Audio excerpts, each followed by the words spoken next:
നമസ്കാരം, ഞാൻ ബൈജു നായർ. നമ്മുടെ ചാനലിലേക്ക് സ്വാഗതം. നമ്മളുടെ ഹാർഡ് ഏൺഡ് മണി എങ്ങനെയാണ് നിക്ഷേപിക്കേണ്ടത് എന്നതിനെപ്പറ്റി ധാരാളം കാര്യങ്ങൾ നമുക്ക് അറിയാം.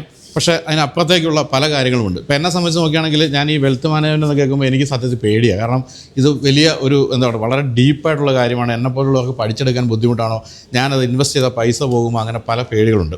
പക്ഷേ അങ്ങനെ പേടിയൊന്നുമില്ലാതെ 10 വർഷമായിട്ട് ഈ രംഗത്ത് തുടരുന്ന ഒരാളാണ് എൻ്റെ കൂടെ ഉള്ളത്, ഹരിപ്രസാദ്. നിങ്ങൾ ഈ കാണുന്ന പോലെ ലിവ് ലോങ് വെൽത്ത് എന്ന കമ്പനിയുടെ ഉടമയാണ്. 10 വർഷമായിട്ട് ഹരി രംഗത്തുണ്ട്. ഇപ്പോൾ നിൽക്കുന്നത് ബാംഗ്ലൂരെ കോർപ്പറേറ്റ് ഓഫീസിലാണ്. കേരളത്തിൽ 7 ബ്രാഞ്ചുകളുണ്ട്, കൂടാതെ ഇന്ത്യ മുഴുവനുണ്ട്.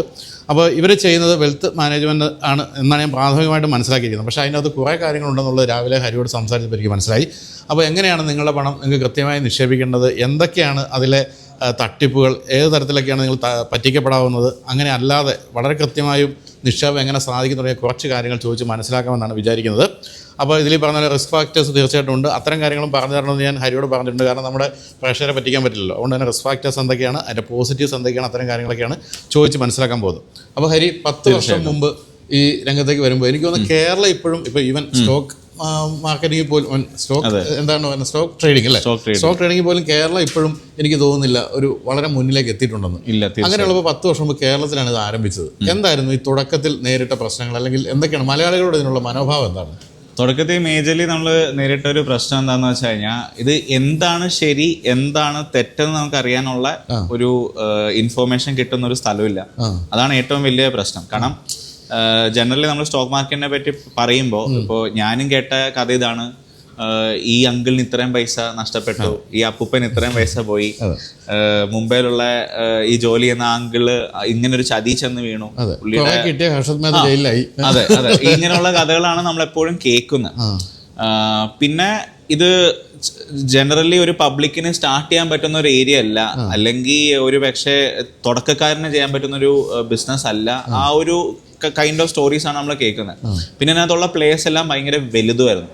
അപ്പോൾ അത് തന്നെയാണ് എന്നെ ഇതിനകത്ത് ക്യൂരിയസ് ആക്കിയത്.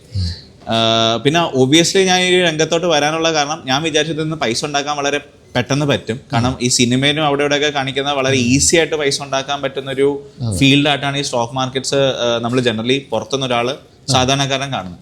അപ്പൊ ആ രീതിയിൽ തന്നെയാണ് ഞാൻ അതിനകത്തോട്ട് വന്നത്. കുറെ പൈസ കൊണ്ടേ കളഞ്ഞു. അപ്പൊ അങ്ങനെ തന്നെയാണ് ഞാൻ സ്റ്റാർട്ട് ഓഫ് ചെയ്യുന്നത്. അപ്പോൾ കേരളത്തിൽ നിന്ന് ഇപ്പോൾ എൻ്റെ ഫാദറിന്റെ കേസ് പറയുകയാണെങ്കിൽ, എൻ്റെ ഫാദർ ഓക്കെ ഇതിനെപ്പറ്റി പഠിച്ചോളൂ, ഇതിനെ എക്സ്പ്ലോർ ചെയ്തോളൂ. അപ്പോൾ എന്നാലും പുള്ളിക്കാരന് ഭയങ്കര സ്കെപ്റ്റിക്കലായിരുന്നു. കാരണം ഒബിയസ്ലി നമുക്ക് എല്ലാ ആൾക്കാർക്കും ഇതിൽ നിന്ന് ഇപ്പോൾ ഇതിനകത്തുള്ള പ്രത്യേകത, ഒരു 100 പേരോട് നമ്മൾ ചോദിക്കുകയാണ് സ്റ്റോക്ക് മാർക്കറ്റിൽ ട്രേഡ് ചെയ്യുന്ന അല്ലെങ്കിൽ ഇൻവെസ്റ്റ് ചെയ്യുന്ന 100 പേരോട് ചോദിച്ചു കഴിഞ്ഞാൽ ആ 100 പേരും പറയാൻ പോകുന്ന എല്ലാവരും പൈസ ഉണ്ടാക്കുന്നുള്ളൂ. പക്ഷെ ആരും പൈസ ഉണ്ടാക്കുന്നുണ്ടാവില്ല. എല്ലാവർക്കും ലോസേ ഉണ്ടാവുള്ളൂ, പക്ഷെ എല്ലാവരും പൈസ ഉണ്ടാക്കുന്നതെന്ന് പറയും. അപ്പോൾ ഇതിനകത്ത് സത്യം പറഞ്ഞാൽ ഇതൊരു മൊത്തത്തിൽ ഇതൊരു കള്ളത്തരത്തിന്റെ ഒരു ഫീൽഡാണ്. എല്ലാവരും പറയുന്നത് കള്ളമാണ്. അപ്പൊ അൺടിനുള്ള അയാളുടെ P&L സ്റ്റേറ്റ്മെന്റ്, ഇപ്പോൾ അത് ഞാൻ ചേട്ടനെ കാണിച്ചു തരാം. Profit and loss statement personally എടുത്ത് നോക്കാണ്ട് നമുക്ക് ഇതിനകത്ത് ആരും പറയുന്നത് സത്യം പറഞ്ഞാൽ വിശ്വസിക്കാൻ പറ്റില്ല. ശരി. അപ്പൊ ഈ വെൽത്ത് മാനേജ്മെന്റ് എന്ന് പറയുന്നത് പൂർണ്ണമായിട്ട് സ്റ്റോക്ക് മാർക്കറ്റിനെ ബേസ് ചെയ്താണോ? സത്യം പറഞ്ഞാൽ അല്ല. ഇപ്പോൾ നമ്മുടെ കമ്പനീനെ പറ്റി പറയുമ്പോൾ നമുക്ക് റിയൽ എസ്റ്റേറ്റ് വെർട്ടിക്കൽ ഉണ്ട്, പിന്നെ നമുക്ക് ഈ പറഞ്ഞ ഹെഡ്ജിങ് ഉണ്ട്, അത് കമോഡിറ്റീസിലാണ്. ഇപ്പോൾ ഗോൾഡ്, സിൽവർ അങ്ങനെയുള്ള പ്രൊഡക്ട്സിനകത്ത്. അതുകൂടാണ്ട് സ്റ്റോക്സിൽ നമ്മൾ പാർട്ടിസിപ്പേറ്റ് ചെയ്യുന്നുണ്ട്. പിന്നെ ഇതിനകത്ത് തന്നെ ഇൻഡെക്സ് ബേസ് ചെയ്ത് ട്രേഡ് ചെയ്യാൻ പറ്റുന്ന ഡെറിവേറ്റീവ്സ് എന്ന് പറഞ്ഞൊരു സെഗ്മെന്റ് ഉണ്ട്. അപ്പോൾ നമ്മുടെ കൂടുതൽ ഫോക്കസ് ആസ് എ കമ്പനി ഡെറിവേറ്റീവ്സിലാണ്. പിന്നെ അത് കഴിഞ്ഞിട്ടാണ് ഈ സ്റ്റോക്സ് വരുന്നത്. ഈ ഡെറിവേറ്റീവ്സ് എന്താണെന്ന് ഇപ്പോൾ കണ്ടുകൊണ്ടിരിക്കുന്ന പലർക്കും ഇതിനെപ്പറ്റി യാതൊരു ധാരണയില്ലാത്ത എന്താണത് ഡെറിവേറ്റീവ്സ് എന്ന് പറയുമ്പോൾ? ഇപ്പം ഞാൻ വളരെ സിമ്പിളായിട്ട് പറഞ്ഞു കഴിഞ്ഞാൽ, ഇപ്പോൾ നമുക്ക് തേങ്ങ എടുക്കാം. അപ്പൊ തേങ്ങ എന്നാണ് നമുക്ക് വെളിച്ചെണ്ണ ഉണ്ടാവുന്നത് അല്ലേ. അപ്പൊ ഇപ്പൊ തേങ്ങയുടെ വില കൂടുമ്പോൾ വെളിച്ചെണ്ണയുടെ വില നാച്ചുറലി കൂടണം. അതേമാതിരി തേങ്ങയുടെ വില കുറയുമ്പോൾ വെളിച്ചെണ്ണയുടെ വിലയും താഴണം. അപ്പോൾ അതേമാതിരി ഡെറിവേറ്റീവ്സ് എന്ന് പറയുമ്പോൾ ഇപ്പോൾ നമുക്ക് സെൻസെക്സ്, നിഫ്റ്റി എന്ന് പറഞ്ഞ ഇൻഡിസസിനെ പറ്റി നമ്മൾ എല്ലാ ദിവസവും ന്യൂസിൽ കാണുന്നത്. അപ്പോൾ ഈ സെൻസെക്സ്, നിഫ്റ്റി എന്നൊക്കെ പറയുമ്പോൾ അതൊരു സ്റ്റോക്ക് അല്ല, പകരം അതൊരു ബെഞ്ച് മാർക്കാണ്. അപ്പോൾ അതിൻ്റെ പൊക്കത്ത് അതിൻ്റെ പ്രൈസ് ഫ്ലക്ച്വേഷൻസ് നമുക്ക് ട്രേഡ് ചെയ്യാനും ഇൻവെസ്റ്റ് ചെയ്യാനും ഉള്ള ഒരു ഓപ്പർച്യൂണിറ്റി തരുന്നത് ഈ പറഞ്ഞ ഡെറിവേറ്റീവ്സ് ത്രൂ ആണ്. അപ്പോൾ ഡെറിവേറ്റീവ്സ് എന്താന്ന് പറഞ്ഞു കഴിഞ്ഞാൽ, നാച്ചുറലി നമുക്ക് ഡയറക്ട്ലി ഇതിനകത്തൊരു സ്റ്റോക്ക് ഇല്ല. അപ്പോൾ പക്ഷേ അതിൻ്റെ പ്രൈസ് ഫ്ലക്ച്വേഷൻസ് നമുക്ക് ക്യാപ്ചർ ചെയ്യണം, അതിനകത്ത് നമുക്ക് ട്രേഡ് ചെയ്യണമെങ്കിൽ നമുക്ക് ഈ ഡെറിവേറ്റീവ്സ് ത്രൂ ട്രേഡ് ചെയ്യാം. അപ്പോൾ അതിനുവേണ്ടി നമുക്ക് ഇന്ത്യയിൽ ഇപ്പോൾ കൂടുതൽ ചെയ്യുന്നത് ഫ്യൂച്ചേഴ്സ് ആൻഡ് ഓപ്ഷൻസ് ആണ്. ഞാൻ അതിൻ്റെ ഒരുപാട് പോകുന്നില്ല, കാരണം അത് ഇച്ചിരി കോംപ്ലിക്കേറ്റഡ് ആണ്. അപ്പോൾ ഞാൻ ചോദിക്കട്ടെ, ഞാനൊരു 10 ലക്ഷം രൂപ ഉണ്ടെന്ന് ഹരിക്ക് തരികയാണ്, തന്നു കഴിഞ്ഞാൽ എനിക്ക് 1 വർഷം കഴിയുമ്പോൾ 20 ലക്ഷം രൂപ തരുമോ തിരിച്ച്? ഒരിക്കലും നമുക്ക് മാർക്കറ്റിനകത്ത് ഒരിക്കലും ഒന്നും ഗ്യാരണ്ടി ചെയ്യാൻ പറ്റില്ല. അപ്പോൾ ഈ 10 ലക്ഷം രൂപ 20 ലക്ഷം രൂപ ആക്കുന്നത് വെച്ചാൽ നിയർലി 100% റിട്ടേൺ ആണ്. ആ 100% റിട്ടേൺ നമ്മൾ എടുക്കാൻ വേണ്ടി നമ്മൾ എടുക്കുന്ന റിസ്ക്കും അതനുസരിച്ച് ഹൈ ആയിരിക്കും. അപ്പോൾ അൾട്ടിമേറ്റ്ലി മാർക്കറ്റിനകത്തോട്ട് വരുന്ന ഓരോ ഇൻഡിവിജ്വലും ഇപ്പൊ ഞാൻ ചേട്ടനോട് തന്നെ ചോദിക്കുകയാണ്, ചേട്ടൻ ഒരു ബിസിനസ്സിൽ ഇൻവെസ്റ്റ് ചെയ്യുകയാണെങ്കിൽ ഒരു വർഷം എത്ര റിട്ടേൺ എക്സ്പെക്ട് ചെയ്യാന്ന് വെച്ചാൽ ചേട്ടൻ എന്തായിരിക്കും പറയുന്നത്? ഒരു 10-20% ചേട്ടൻ ഹാപ്പി ആയിരിക്കും. പക്ഷേ ജനറലി മാർക്കറ്റിനകത്തോട്ട് ആൾക്കാർ വരുമ്പോൾ ഒരു വർഷം കൊണ്ട് അവർ എക്സ്പെക്ട് ചെയ്യുന്ന പൈസ ഡബിൾ ആവാനോ ട്രിപ്പിൾ ആവാനോ. അപ്പം അങ്ങനെ വേണമെങ്കിൽ നിങ്ങൾക്ക് ചെയ്യാം, ആ റിസ്ക് എടുക്കാം. പക്ഷെ അങ്ങനെ റിസ്ക് എടുക്കുമ്പോൾ നിങ്ങളുടെ ക്യാപിറ്റൽ 0 ആയി പോകാനുള്ള ചാൻസസും ഉണ്ട്. അപ്പോൾ ഞാൻ ചോദിക്കട്ടെ, 10 ലക്ഷം തരികയെന്നിരിക്കട്ടെ, എന്താണ് ഇവിടെ നിങ്ങൾ ചെയ്യുക? നിങ്ങളുടെ സ്ഥാപനം അത് എന്തൊക്കെയാണ് ചെയ്യുക? ഓക്കെ, ഇപ്പോൾ ഒരു 10 ലക്ഷം രൂപ നമുക്ക് പല പല പ്രൊഡക്ട്സ് ഉണ്ട്, പോർട്ട്ഫോളിയോ പ്രൊഡക്ട്സ് ഉണ്ട്. അപ്പോൾ 10 ലക്ഷം രൂപയുടെ ഒരു പ്രൊഡക്റ്റ് പറയുമ്പോഴത്തേക്ക് നമ്മൾ ആൽഗോറിതംസ് ഉണ്ട്, ട്രേഡിംഗ് ആൽഗോറിതംസ് ഉണ്ട്. അപ്പോൾ ചേട്ടൻ്റെ ഡിമാറ്റ് അക്കൗണ്ട്, അപ്പോൾ അത് ഏത് ഡിമാറ്റും ആവാം. അപ്പോൾ നമ്മൾ പല ബ്രോക്കേഴ്സുമായിട്ട് വർക്ക് ചെയ്യുന്നുണ്ട്. ചേട്ടൻ്റെ ഡിമാറ്റ് അക്കൗണ്ടിൽ ചേട്ടൻ ഈ ഡിമാറ്റ് അക്കൗണ്ട് ക്രിയേറ്റ് ചെയ്താൽ ഡിമാറ്റ് അക്കൗണ്ടിലോട്ട് ഈ പൈസ പാർക്ക് ചെയ്യുന്നു. അതൊക്കെ നിങ്ങൾ സഹായിക്കും? നമ്മൾ തീർച്ചയായിട്ടും സപ്പോർട്ട് ചെയ്യും. അതിനുശേഷം നമുക്ക് തന്നെ ട്രേഡിംഗ് സോഫ്റ്റ്വെയർസും ടൂൾസും ഉണ്ട്. അപ്പോൾ ഈ പറഞ്ഞ ട്രേഡിംഗ് സോഫ്റ്റ്വെയർസും ടൂൾസും വഴി നമ്മുടെ ആൽഗോറിതം ഇൻസ്റ്റാൾ ചെയ്ത് ഇത് നിങ്ങൾക്ക് ഓട്ടോമേറ്റ് ചെയ്ത് തരും. അപ്പോൾ നമ്മൾ ക്ലൗഡിലാണ് എല്ലാ സോഫ്റ്റ്വെയർസും ഹോസ്റ്റ് ചെയ്യുന്നത്. അപ്പോൾ നിങ്ങളുടെ പേരിൽ നമ്മളൊരു ക്ലൗഡ് സെർവർ എടുക്കും, ആ സെർവറിൽ നമ്മുടെ സോഫ്റ്റ്വെയർ ഹോസ്റ്റ് ചെയ്യും. പിന്നെ ചേട്ടൻ്റെ ട്രേഡിംഗ് അക്കൗണ്ടുമായിട്ട് ഈ സോഫ്റ്റ്വെയർ കണക്ട് ചെയ്യും. പിന്നെ നമ്മുടെ കണ്ടീഷൻസ് സാറ്റിസ്ഫൈ ചെയ്യുന്ന സിറ്റുവേഷൻസ് വരുമ്പം ഓട്ടോമാറ്റിക്കലി നമ്മുടെ ട്രേഡിംഗ് ആൽഗോ തന്നെ ഈ ട്രേഡ്സ് എടുക്കും. അപ്പോൾ നിങ്ങളുടെ അക്കൗണ്ടിലേക്കൊന്നും ഞാൻ പൈസ ഇല്ല, അത് സ്കാം ആണ്. അതാണ് കേരളത്തിലുള്ള ഒരുവിധപ്പെട്ട ആൾക്കാർ ചെയ്യുന്ന ഏറ്റവും വലിയ തെറ്റിതാണ്. അവരുടെ പൈസ വേറെ ആൾക്കാർക്ക് ട്രാൻസ്ഫർ ചെയ്ത് കൊടുക്കും. അങ്ങനെ വന്നു കഴിഞ്ഞാൽ നിങ്ങൾക്ക് ആ പൈസ തിരിച്ചു തരാൻ അയാൾക്കൊരു ഇതുമില്ല. അയാൾ ഈ പറഞ്ഞ പൈസ എല്ലാം പൂൾ ചെയ്തിട്ട് അയാൾ ഓടിപ്പോകും. അപ്പൊ ഇതിനകത്തെന്ന് പറഞ്ഞു കഴിഞ്ഞാൽ നിങ്ങളുടെ പൈസ നിങ്ങളുടെ സ്വന്തം ഡിമാറ്റ് അക്കൗണ്ടിലാണ് വർക്ക് ചെയ്യുന്നത്. അപ്പൊ നിങ്ങൾക്ക് ഡെപ്പോസിറ്റ് ചെയ്യാനാണെങ്കിലും വിഡ്രോ ചെയ്യാനാണെങ്കിലും നിങ്ങളുടെ പാൻ കാർഡുമായിട്ട് ബന്ധപ്പെട്ട ഈ പറഞ്ഞ ബാങ്ക് അക്കൗണ്ട് വഴി മാത്രമേ ഡെപ്പോസിറ്റും വിഡ്രോവൽസും രണ്ടും പറ്റുള്ളൂ. നിങ്ങൾക്കും പറ്റില്ല? അത് നമുക്കും പറ്റില്ല, ആർക്കും പറ്റില്ല. നിങ്ങൾക്ക് തന്നെ വിഡ്രോവലും ഡെപ്പോസിറ്റും രണ്ടും പറ്റുള്ളൂ. അത് നിങ്ങളുടെ പാൻ കാർഡുമായിട്ട് കണക്ട് ചെയ്തേക്കണ ബാങ്ക് അക്കൗണ്ട് ത്രൂ മാത്രം. അപ്പോൾ ഞാനിങ്ങനെ പൈസ ഇൻവെസ്റ്റ് ചെയ്യുന്നതിന് മുമ്പ് നിങ്ങൾ ഇതിനെപ്പറ്റി എനിക്ക് കൃത്യമായ ക്ലാസ്? തീർച്ചയായിട്ടും നമ്മൾ തീർച്ചയായിട്ടും ഓരോ ക്ലയൻറ്റിനും ഈ പറഞ്ഞ ഇതിന് എല്ലാത്തിനും അതിൻ്റെതായ പോസിറ്റീവ് ഉണ്ട്, നെഗറ്റീവ് ഉണ്ട്. അപ്പോൾ ഇതിൻ്റെ പോസിറ്റീവ് എന്താണെന്നും നെഗറ്റീവ് എന്താണെന്നും രണ്ട് നിങ്ങൾക്ക് നമ്മൾ എഡ്യൂക്കേറ്റ് ചെയ്ത് തരാം ആദ്യം തന്നെ. പിന്നെ നിങ്ങളുടെ ഒരു റിസ്ക് പ്രൊഫൈലിംഗ് ചെയ്യും. അപ്പോൾ അതനുസരിച്ചിട്ടുള്ള ഏറ്റവും സ്യൂട്ടബിൾ ആയിട്ടുള്ള പ്രോഡക്റ്റ് ആയിരിക്കും നിങ്ങൾക്ക് റെക്കമെൻഡ് ചെയ്യുന്നത്. അപ്പോൾ വൺസ് അഗൈൻ ഇപ്പോൾ ചേട്ടൻ പറഞ്ഞ പോലെ കൂടുതൽ റിസ്ക് എടുക്കാൻ കപ്പാസിറ്റി ഉള്ള ഒരാളാണെങ്കിൽ ആൾക്ക് കൂടുതൽ റിസ്ക് എടുക്കുന്നതുകൊണ്ട് കുഴപ്പമില്ല, കാരണം കൂടുതൽ റിട്ടേൺ ഉണ്ടാക്കാം. നേരെ ആ ഒരു റിസ്ക് അപ്പറ്റൈറ്റ് ഇല്ലെങ്കിൽ അതൊരിക്കലും നമ്മൾ റെക്കമെൻഡ് ചെയ്യില്ല. അപ്പോൾ ഹരി പറഞ്ഞല്ലോ, ഹരി തുടങ്ങിയ സമയത്ത് ഹരിക്കും കുറേ പൈസയൊക്കെ പോയിട്ടുണ്ടെന്ന് പറഞ്ഞത്. അതിനുശേഷം ആഫ്റ്റർ 10 years എന്താണ് ശരിക്കും ഇപ്പോൾ ഉള്ളൊരു സെനറിയോ എന്താണ്? ഇപ്പോൾ ഇൻവെസ്റ്റ് ചെയ്യുന്നവരുടെ കാര്യത്തിൽ പൈസ പോയിക്കൊണ്ടിരിക്കുകയാണോ അതോ കിട്ടുന്നുണ്ടോ? വളരെ നല്ലൊരു ക്വസ്റ്റ്യൻ ആണ്. കാരണം അന്ന് ഇതിനെപ്പറ്റിയുള്ള ഒരു അവയർനെസ് ഇന്ന് വളരെ അധികം അവയർനെസ് ഉണ്ട്. പിന്നെ എനിക്ക് ഇത്ര നാളുകൊണ്ട് മനസ്സിലായ ഒരു മേജർ സാധനം എന്ന് വെച്ചാൽ anything that is too good to be true is not true. എന്തെങ്കിലും ഭയങ്കര സൂപ്പറായിട്ട് നിങ്ങൾക്ക് തോന്നിക്കഴിഞ്ഞാൽ അതൊരിക്കലും ശരിയാവില്ല. അപ്പൊ അതാണ് ഞാൻ പേഴ്സണലി ഫോളോ ചെയ്യുന്ന ഒരു സാധനം. Anything that is too good to be true is not true. അപ്പോൾ അത് എല്ലാവരും, പക്ഷെ എല്ലാ ആൾക്കാരും ഈ പറഞ്ഞ പുറകെ ഓടുന്നത് ഈ too good to be true സാധനങ്ങളുടെ പുറകെയാണ് എല്ലാ ആൾക്കാരും ഓടുന്നത്. അപ്പോൾ കുറെ ആൾക്കാർക്ക് ഈ ലാസ്റ്റ് 10 വർഷത്തിൽ ഇതുപോലെ തെറ്റും പറ്റി, അതുപോലെ ഇതുപോലെയുള്ള പല സ്കാംസിലും ചെന്ന് പെട്ട് കുറെ ആൾക്കാർക്ക് നല്ല രീതിയിൽ അവയർനെസ് ഇപ്പോൾ ജനറേറ്റ് ആയിട്ടുണ്ട്. പിന്നെ ഈ പറഞ്ഞില്ല, ഞാൻ നേരത്തെ റിസ്കിന്റെ കേസ് പറഞ്ഞ പോലെ തന്നെ എന്താണ് ഒരാൾക്ക് കംഫർട്ടബിൾ ആയിട്ട് ഈ മാർക്കറ്റിനകത്ത് എടുക്കാൻ പറ്റുന്ന റിസ്ക്, അത് അവരവർ തന്നെ തിരിച്ചറിയണം. പിന്നെ നേരത്തെ പണ്ട് എങ്ങനെയാണെന്ന് വെച്ചാൽ ആൾക്കാർ ഈ പറഞ്ഞ ഫ്രണ്ട്സിന്റെ അടുത്ത് നിന്ന് കടം മേടിച്ചും ബാങ്കിൽ നിന്ന് ലോൺ എടുത്തൊക്കെയാണ് ഇങ്ങനെയുള്ള കാര്യങ്ങൾ ചെയ്തോളാം. ഇപ്പോൾ ബാങ്ക്സ് ഇതിനു വേണ്ടി ഇപ്പോൾ ലോണും കൊടുക്കാറില്ല ട്രേഡിംഗ് പർപ്പസിന് വേണ്ടി. അപ്പോൾ അങ്ങനെയുള്ള തെറ്റായുള്ള കാര്യങ്ങൾ നമ്മൾ ചെയ്യാതിരിക്കുക. അപ്പോൾ നമുക്ക് കുറച്ചും കൂടെ കംഫർട്ടബിൾ ആയിട്ട് മാർക്കറ്റ്സിൽ പാർട്ടിസിപ്പേറ്റ് ചെയ്യാം. അപ്പം എൻ്റെ അക്കൗണ്ടിലേക്ക് പൈസ വരുന്നു, എനിക്ക് റിസ്ക് എനിക്ക് തന്നെ, അതായത് ലാഭമായാലും നഷ്ടമായാലും. പിന്നെ എന്താണ് ഈ ഇപ്പം ലിവ് ലോങ്ങിന് ഇതിൽ നിന്ന് എന്താണ് ലാഭം? നമ്മൾ വർക്ക് ചെയ്യുന്ന ഒരു കൺസൾട്ടൻ്റ് ആയിട്ടാണ്. അപ്പോൾ നമ്മൾ നിങ്ങൾക്ക് പ്രൊവൈഡ് ചെയ്യുന്ന ഈ പറഞ്ഞ സോഫ്റ്റ്വെയർസിനും കാര്യങ്ങൾക്കാണ് നമ്മൾ ചാർജ് ചെയ്യുന്നത്. അപ്പോൾ ലിവ് ലോങ് വെൽത്ത് നമ്മൾ ആക്ട് ചെയ്യുന്നത് as A wealth management consultant. അപ്പോൾ നിങ്ങളുടെ റിക്വയർമെന്റ്സ് അനുസരിച്ച് നിങ്ങൾക്ക് ഏറ്റവും സ്യൂട്ടബിൾ ആയിട്ടുള്ള പ്രൊഡക്റ്റ് ഏതാണോ അതാണ് നമ്മൾ നിങ്ങൾക്ക് ഡിസ്ട്രിബ്യൂട്ട് ചെയ്യുന്നത്. അപ്പോൾ ഈ ഒരു പ്രൊഡക്റ്റ് ഞാൻ ഇൻവെസ്റ്റ് ചെയ്യുന്നു, അതിലൊരു നഷ്ടം വന്നു, അടുത്തൊരു പ്രൊഡക്റ്റിലേക്ക് എനിക്ക് വീണ്ടും ഇൻവെസ്റ്റ് ചെയ്യാം, എങ്ങനെയാണ് എൻ്റെ രീതി? ഓക്കെ, നമ്മൾ സത്യം പറഞ്ഞാൽ നമ്മൾ ഏതൊരു പ്രൊഡക്റ്റ് ആണെങ്കിലും നമ്മൾ ഇതുവരെയും സ്റ്റാർട്ട് ചെയ്ത ഒരു പ്രൊഡക്റ്റ് പോലും നമ്മൾ നിർത്തിയിട്ടില്ല. അപ്പോൾ ഏതൊരു ഇൻവെസ്റ്റ്മെന്റ് പ്രൊഡക്റ്റ് വരുമ്പോഴും അതിൻ്റെതായ ഡൗൺ സൈഡ് ഉണ്ട്. ആ ഡൗൺ സൈഡ് എടുക്കാൻ പറ്റുന്ന ആൾക്കാർ മാത്രമേ ഈ പറഞ്ഞ പ്രൊഡക്ട്സിനകത്തോട്ട് വരാൻ പാടുള്ളൂ. അപ്പോൾ ഫോർ എക്സാമ്പിൾ ഇപ്പോൾ 10 ലക്ഷത്തിന് നമ്മുടെ പ്രൊഡക്റ്റിൻ്റെ മാക്സിമം നമ്മൾ കണ്ടേക്കുന്ന ഡൗൺ സൈഡ് എന്ന് വെച്ചാൽ 18%. അപ്പോൾ 10 ലക്ഷത്തിനകത്ത് 18% ലോസ് ബെയർ ചെയ്യാൻ പറ്റുന്ന ഒരാൾ മാത്രമേ ഇതിനകത്തോട്ട് വരാൻ പാടുള്ളൂ. അത് ആനുവലി ആണോ ഉദ്ദേശിക്കുന്നത്? ആനുവൽ അല്ല, ത്രൂ ഔട്ട്. നമുക്ക് മാക്സിമം നമ്മൾ ഡൗൺ സൈഡ് പോയേക്കുന്നത് 4 മാസം ഡ്യൂറേഷനാണ്. അപ്പോൾ ചേട്ടൻ ചിലപ്പോൾ ഒരു പക്ഷേ ഇന്ന് തുടങ്ങിയിട്ട് കുറച്ച് നാൾ പ്രോഫിറ്റ് ആയിരിക്കും. അവിടെ നിന്ന് പിന്നെ ചിലപ്പോൾ ഒരു പക്ഷേ ഒരു 10% പ്രോഫിറ്റ് നമ്മൾ ഉണ്ടാക്കും. ആ 10% പ്രോഫിറ്റിൽ നിന്നായിരിക്കും ചിലപ്പോൾ ഈ 17% ഡൗൺ സൈഡ് വന്നത്. പക്ഷേ വേറൊരാൾ ആ പ്രോഫിറ്റ് ഉണ്ടായിരുന്ന സമയത്ത് സ്റ്റാർട്ട് ചെയ്തില്ല. നേരെ തിരിച്ച് കഷ്ടകാലത്തിന് പുള്ളി തുടങ്ങിയ സമയത്തായിരിക്കും ഈ പറഞ്ഞ 17% ലോസ് വരുന്നത്. അതിനാണ് നമ്മൾ ഡ്രോ ഡൗൺ എന്ന് വിളിക്കുന്നത്. അപ്പോൾ പുള്ളി ആ 17% ഹിറ്റ് എടുക്കാൻ താല്പര്യം ഉണ്ടെങ്കിൽ മാത്രമേ പുള്ളി പറഞ്ഞ പ്രൊഡക്റ്റിനകത്തോട്ട് വരുള്ളൂ. അപ്പോൾ അത് ആദ്യം നമ്മൾ ക്ലിയർ ആയിട്ട് പറയും. അപ്പോൾ നമ്മൾ ഒരിക്കലും ഒരു പ്രൊഡക്റ്റിൽ നിന്ന് വേറൊരു പ്രൊഡക്റ്റിലോട്ട് മാറാൻ ഒരിക്കലും ഒരു ക്ലയൻറ്റിനോട് ഇതുവരെ പറഞ്ഞിട്ടില്ല, പറയാറുമില്ല. കാരണം ആ ഡൗൺ സൈഡ് മനസ്സിലാക്കിയിട്ട് മാത്രമേ ആ ക്ലയൻറ്റ് വന്നിട്ടുള്ളൂ. അപ്പോൾ നമ്മുടെ എല്ലാ പ്രൊഡക്ട്സും ഇതുപോലെ ലോസിൽ പോയിട്ടുണ്ടെങ്കിലും അത് മാക്സ് ടു മാക്സ് ഒരു 4-5 months തിരിച്ച് റിക്കവർ ആയിട്ടുണ്ട്. അപ്പോൾ അപ്പാർട്ട് ഫ്രം സ്റ്റോക്ക് മാർക്കറ്റ് എനിക്ക് മറ്റെന്തെങ്കിലുമൊക്കെ ഇൻവെസ്റ്റ്മെന്റ് ആണ് വേണമെങ്കിൽ എന്തൊക്കെയാണ്? നമുക്കുള്ള ഓപ്ഷൻസ് വെച്ചാൽ നമുക്ക് റിയൽ എസ്റ്റേറ്റ് ഉണ്ട്, പിന്നെ നമുക്ക് ഈ പറഞ്ഞ കമ്മോഡിറ്റീസ് ഉണ്ട്, ഇതുപോലെ ഗോൾഡ്, സിൽവർ അങ്ങനെയുള്ള. പിന്നെ ഇപ്പോൾ ക്രൂഡ് ഓയിലും നമുക്ക് ഇൻവെസ്റ്റ്മെന്റ് ആയിട്ടല്ല, നമുക്ക് ഹെഡ്ജ് ചെയ്യാം. ഈ പറഞ്ഞ ഫെസിലിറ്റീസ് നമ്മൾ കൊടുക്കുന്നുണ്ട്. പിന്നെ നമുക്ക് ബേസിക്കലി ദുബായ് ബേസ് നമുക്കൊരു ക്രിപ്റ്റോ എക്സ്ചേഞ്ച് ഉണ്ട്. അപ്പോൾ അത് വൺസ് അഗൈൻ ഒരു വളരെ ഹൈ റിസ്ക് പ്രോഡക്റ്റ് ആണ്. അത് അത്രയ്ക്ക് കംഫർട്ടബിൾ ആയിട്ടുള്ള ആൾക്കാർ മാത്രമാണ് അതിനകത്ത് പാർട്ടിസിപ്പേറ്റ്. അത് വൺസ് അഗൈൻ ക്രിപ്റ്റോ ഞാൻ ഒരിക്കലും ജനറൽ പബ്ലിക്കിന് വേണ്ടി റെക്കമെൻഡ് ചെയ്യില്ല. കാരണം അതിനകത്തുള്ള ഫ്ലക്ച്വേഷൻസ് എന്ന് പറഞ്ഞു കഴിഞ്ഞാൽ ഭയങ്കര ഹൈ ആണ്. അപ്പോൾ അതുകൊണ്ട് ഞാൻ അങ്ങനെ പബ്ലിക്കിന് ഞാൻ ജനറലി ചെയ്യാറില്ല. ഓൺ ലാർജർ ലെവൽ ആർക്കെങ്കിലും അതിനകത്തോട്ട് ഡൈവേഴ്സിഫൈ ആണെങ്കിൽ മാത്രമേ പറയാറുള്ളൂ. അപ്പോൾ എനിക്കിപ്പോൾ ഇൻവെസ്റ്റ് ചെയ്യാവുന്നതിൻ്റെ ഏറ്റവും കുറഞ്ഞ തുക ഏതാണ്, അതുപോലെ ഏറ്റവും കൂടിയ തുക ഏതാണ്? ഏറ്റവും കുറഞ്ഞ തുക എന്ന് വെച്ചാൽ നമുക്ക് സ്മോൾ കേസ് പ്രൊഡക്ട്സ് ഉണ്ട്. സ്മോൾ കേസ് എന്ന് പറഞ്ഞു കഴിഞ്ഞാൽ ഇപ്പോൾ ജനറലി മ്യൂച്വൽ ഫണ്ട് മാതിരി തന്നെയാണ്, പക്ഷേ ഇതിനകത്ത് നമ്മൾ ഡയറക്റ്റ്ലി സ്റ്റോക്കിനകത്തോട്ട് തന്നെയാണ് നമ്മൾ ഇൻവെസ്റ്റ് ചെയ്യുന്നത്. അപ്പോൾ അതാണ് ഏറ്റവും നമ്മുടെ എൻട്രി ലെവൽ പ്രൊഡക്റ്റ്. അതിനകത്ത് മിനിമം ഇൻവെസ്റ്റ്മെന്റ് വേണ്ട ഒരു 25,000 മുതൽ ആൾക്കാർക്ക് സ്റ്റാർട്ട് ഓഫ് ചെയ്യാം.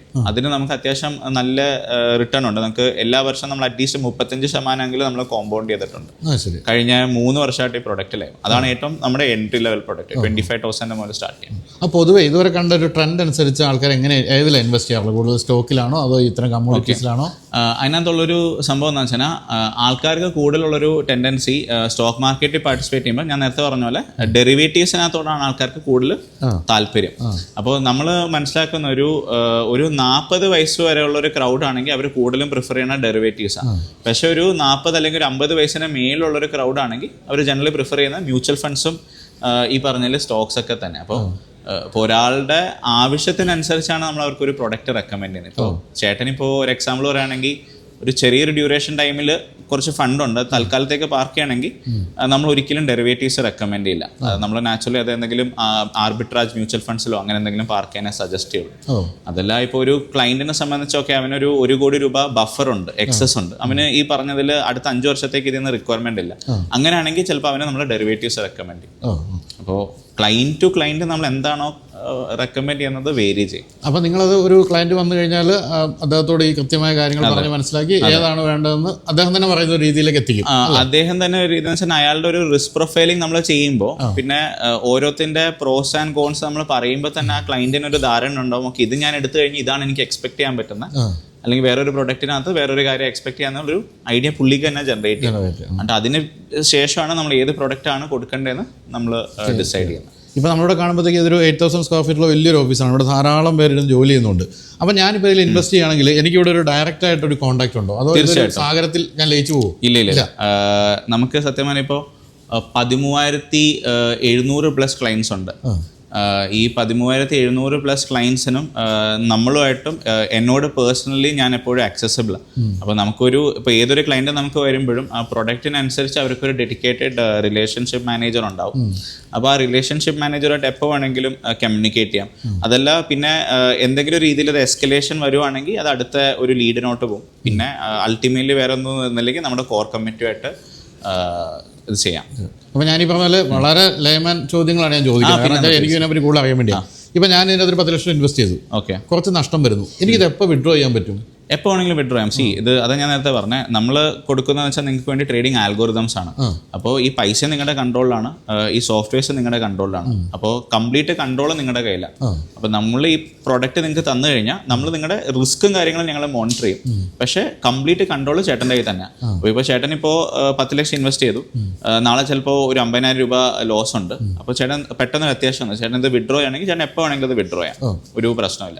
അപ്പോൾ ഇതിൽ നിന്ന് കിട്ടുന്ന ലാഭവും എൻ്റെ അക്കൗണ്ടിലേക്ക് തന്നെ വരികയുള്ളൂ. അതെ, അത് നിങ്ങൾക്ക് എപ്പോൾ വേണമെങ്കിലും നിങ്ങളുടെ ബാങ്ക് അക്കൗണ്ടിലോട്ട് വിഡ്രോ ചെയ്യാം ഡിമാറ്റിൽ നിന്ന്. അതല്ല വേണമെങ്കിൽ തിരിച്ച് റീഇൻവെസ്റ്റ് ചെയ്യണമെങ്കിൽ അതും ചെയ്യാം. അത് കംപ്ലീറ്റ്ലി ചേട്ടൻ്റെ കോള് തന്നെയാണ്. അതുപോലെ തന്നെ ഇപ്പം ഇവിടെ ഞാൻ കാണുന്നത് കുറേ പേര് വർക്ക് ചെയ്തുകൊണ്ടേ ഇരിക്കുകയാണ്. എന്താണ് ഇവിടെ സംഭവിച്ചുകൊണ്ടിരിക്കുന്നത്? ഇവിടെ മേജർലി എൻ്റെ ബാംഗ്ലൂർ ഓഫീസിൽ മേജർലി നടക്കുന്ന ഓപ്പറേഷൻസ് മാത്രമാണ്. ഓപ്പറേഷൻസ് എന്ന് പറയുമ്പോൾ നമ്മുടെ ട്രേഡിംഗ് റിലേറ്റഡ് ആക്ടിവിറ്റീസിൻ്റെ റിസ്ക് മോണിറ്റർ ചെയ്യാം. ഇപ്പോൾ കാരണം നമ്മൾ ചെയ്യുന്ന സ്കെയിൽ ഇവിടെ നമ്മളെല്ലാം കൂടി ഇവിടെ നിയർലി 520 crores ബുക്സ് നമ്മൾ മാനേജ് ചെയ്യുന്നുണ്ട്. അതിനകത്ത് 110 കോടി രൂപ നമ്മൾ ട്രേഡിംഗ് തന്നെ ചെയ്യുന്നുണ്ട്. അപ്പോൾ ഇതിനകത്ത് വരുന്ന എന്തെങ്കിലും ഇത് വൺ സെക്കൻഡ് ഇതെല്ലാം ആൽഗോ റിലേറ്റഡും സോഫ്റ്റ്വെയർ റിലേറ്റഡ് ആയതുകൊണ്ടാണ് ഇതിനകത്ത് എന്തെങ്കിലും ഗ്ലിച്ചോ കാര്യങ്ങളോ വരുന്നുണ്ടോ, പിന്നെ മാർക്കറ്റിന്റെ കണ്ടീഷൻസ് അനുസരിച്ച് പുതിയ പുതിയ ട്രേഡിംഗ് സിസ്റ്റംസ് ഡെവലപ്പ് ചെയ്യുക. പിന്നെ വൺ സെക്കൻഡ് ഓപ്പറേഷൻസിനകത്ത് വലിയൊരു ഏരിയ ആണ്. അപ്പോൾ ഇവിടെ നമുക്ക് മേജർലി ഓപ്പറേഷൻസ് ആണ് നടക്കുന്നത്. ചെറിയൊരു സെയിൽസ് ടീമും എനിക്കുണ്ട്. ബാക്കി സ്ഥലങ്ങളിലെല്ലാം മാർക്കറ്റിംഗ് ആൻഡ് സെയിൽസ് ആണ്. അപ്പോൾ ഇനി വേറൊരു സാധാരണ ചോദ്യം ചോദിക്കട്ടെ. ഇതിനകത്ത് റിസ്ക് ഫാക്ടേഴ്സ് ധാരാളം പറഞ്ഞല്ലോ, പിന്നെ വൈ ഷുഡ് ഐ ഇൻവെസ്റ്റ്? വളരെ നല്ലൊരു ചോദ്യമാണ്. അപ്പോൾ ഞാൻ ഏറ്റവും ഒരു സിമ്പിൾ എക്സാമ്പിൾ പറയാം. ഇപ്പോൾ ചേട്ടൻ ഇപ്പോൾ ലോങ് ടേമിൽ വേണ്ടി ഇപ്പോൾ ഒരു അടുത്ത 10 വർഷത്തേക്ക് ചേട്ടൻ്റെ കയ്യിൽ ഒരു എക്സ്ട്രാ 10 ലക്ഷം രൂപയുണ്ട്. ആ ഒരു 10 ലക്ഷം രൂപ ഒരുപക്ഷെ ചേട്ടന് ഒരു 10 വർഷത്തേക്ക് പ്രത്യേകിച്ച് വലിയൊരു യൂസ് അതിൽ നിന്ന് കാണുന്നില്ല. അപ്പോൾ എവിടെയെങ്കിലും പാർക്ക് ചെയ്യണം. അപ്പോൾ ചേട്ടൻ നാച്ചുറൽ ഉള്ള ഓപ്ഷൻസ് വെച്ചാൽ ചിലപ്പോൾ റിയൽ എസ്റ്റേറ്റ് ആയിരിക്കാം, അല്ലെങ്കിൽ FD ഇടാം. അങ്ങനെയുള്ള കൺവെൻഷണൽ കാര്യങ്ങളാണ് ആൾക്കാർ ഇപ്പോൾ ചെയ്തുകൊണ്ടിരിക്കുന്നത്, എസ്പെഷ്യലി കേരളത്തിൽ. അപ്പോൾ നേരെ തിരിച്ച് നമ്മൾ സ്റ്റോക്സിനകത്താണ് ഇൻവെസ്റ്റ് ചെയ്യുന്നതെങ്കിൽ നിങ്ങൾ ഡയറക്റ്റ്ലി ഈ പറഞ്ഞ മ്യൂച്വൽ ഫണ്ടിൽ ഇട്ട് കഴിഞ്ഞാൽ നിങ്ങൾക്ക് ഒരു ആവറേജ് ഒരു 12% റിട്ടേൺ കിട്ടും. FD ആണെങ്കിൽ നിങ്ങൾക്ക് ഒരു മാക്സിമം 6% കിട്ടുന്നത്. അപ്പം നമ്മുടെ നാട്ടിലുള്ള ഇപ്പോൾ പണപ്പെരുപ്പ് എന്ന് പറയുമ്പോൾ അത് നിയർലി അതും 5.5-6% അടുത്തുണ്ട്. എഫക്റ്റീവ്ലി FDയിൽ ഇട്ട് കഴിഞ്ഞാൽ നിങ്ങളുടെ ക്യാപിറ്റൽ ഗ്രോ ചെയ്യുന്നില്ല. നേരെ തിരിച്ച് നമ്മൾ സ്റ്റോക്സിൽ ഡയറക്റ്റ്ലി ഇൻവെസ്റ്റ് ചെയ്യുമ്പോൾ ഒരു 12-13% മ്യൂച്വൽ ഫണ്ട്സ് ത്രൂ കിട്ടും. നേരെ തിരിച്ച് നമ്മുടെ പോർട്ട്ഫോളിയോസ് നിയർലി 35% കോമ്പൗണ്ട് ചെയ്തിട്ടുണ്ട്.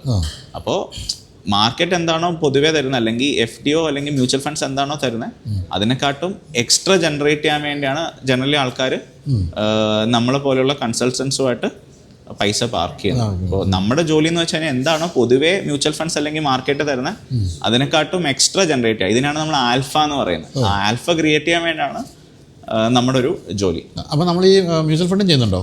മ്യൂച്വൽ ഫണ്ടും ചെയ്യുന്നുണ്ട്. അതുപോലെ തന്നെ ഈ റിയൽ എസ്റ്റേറ്റിൽ ഉള്ള ഇൻവെസ്റ്റ്മെന്റ് അതെന്താണ് നിങ്ങൾ ചെയ്യുന്നത്?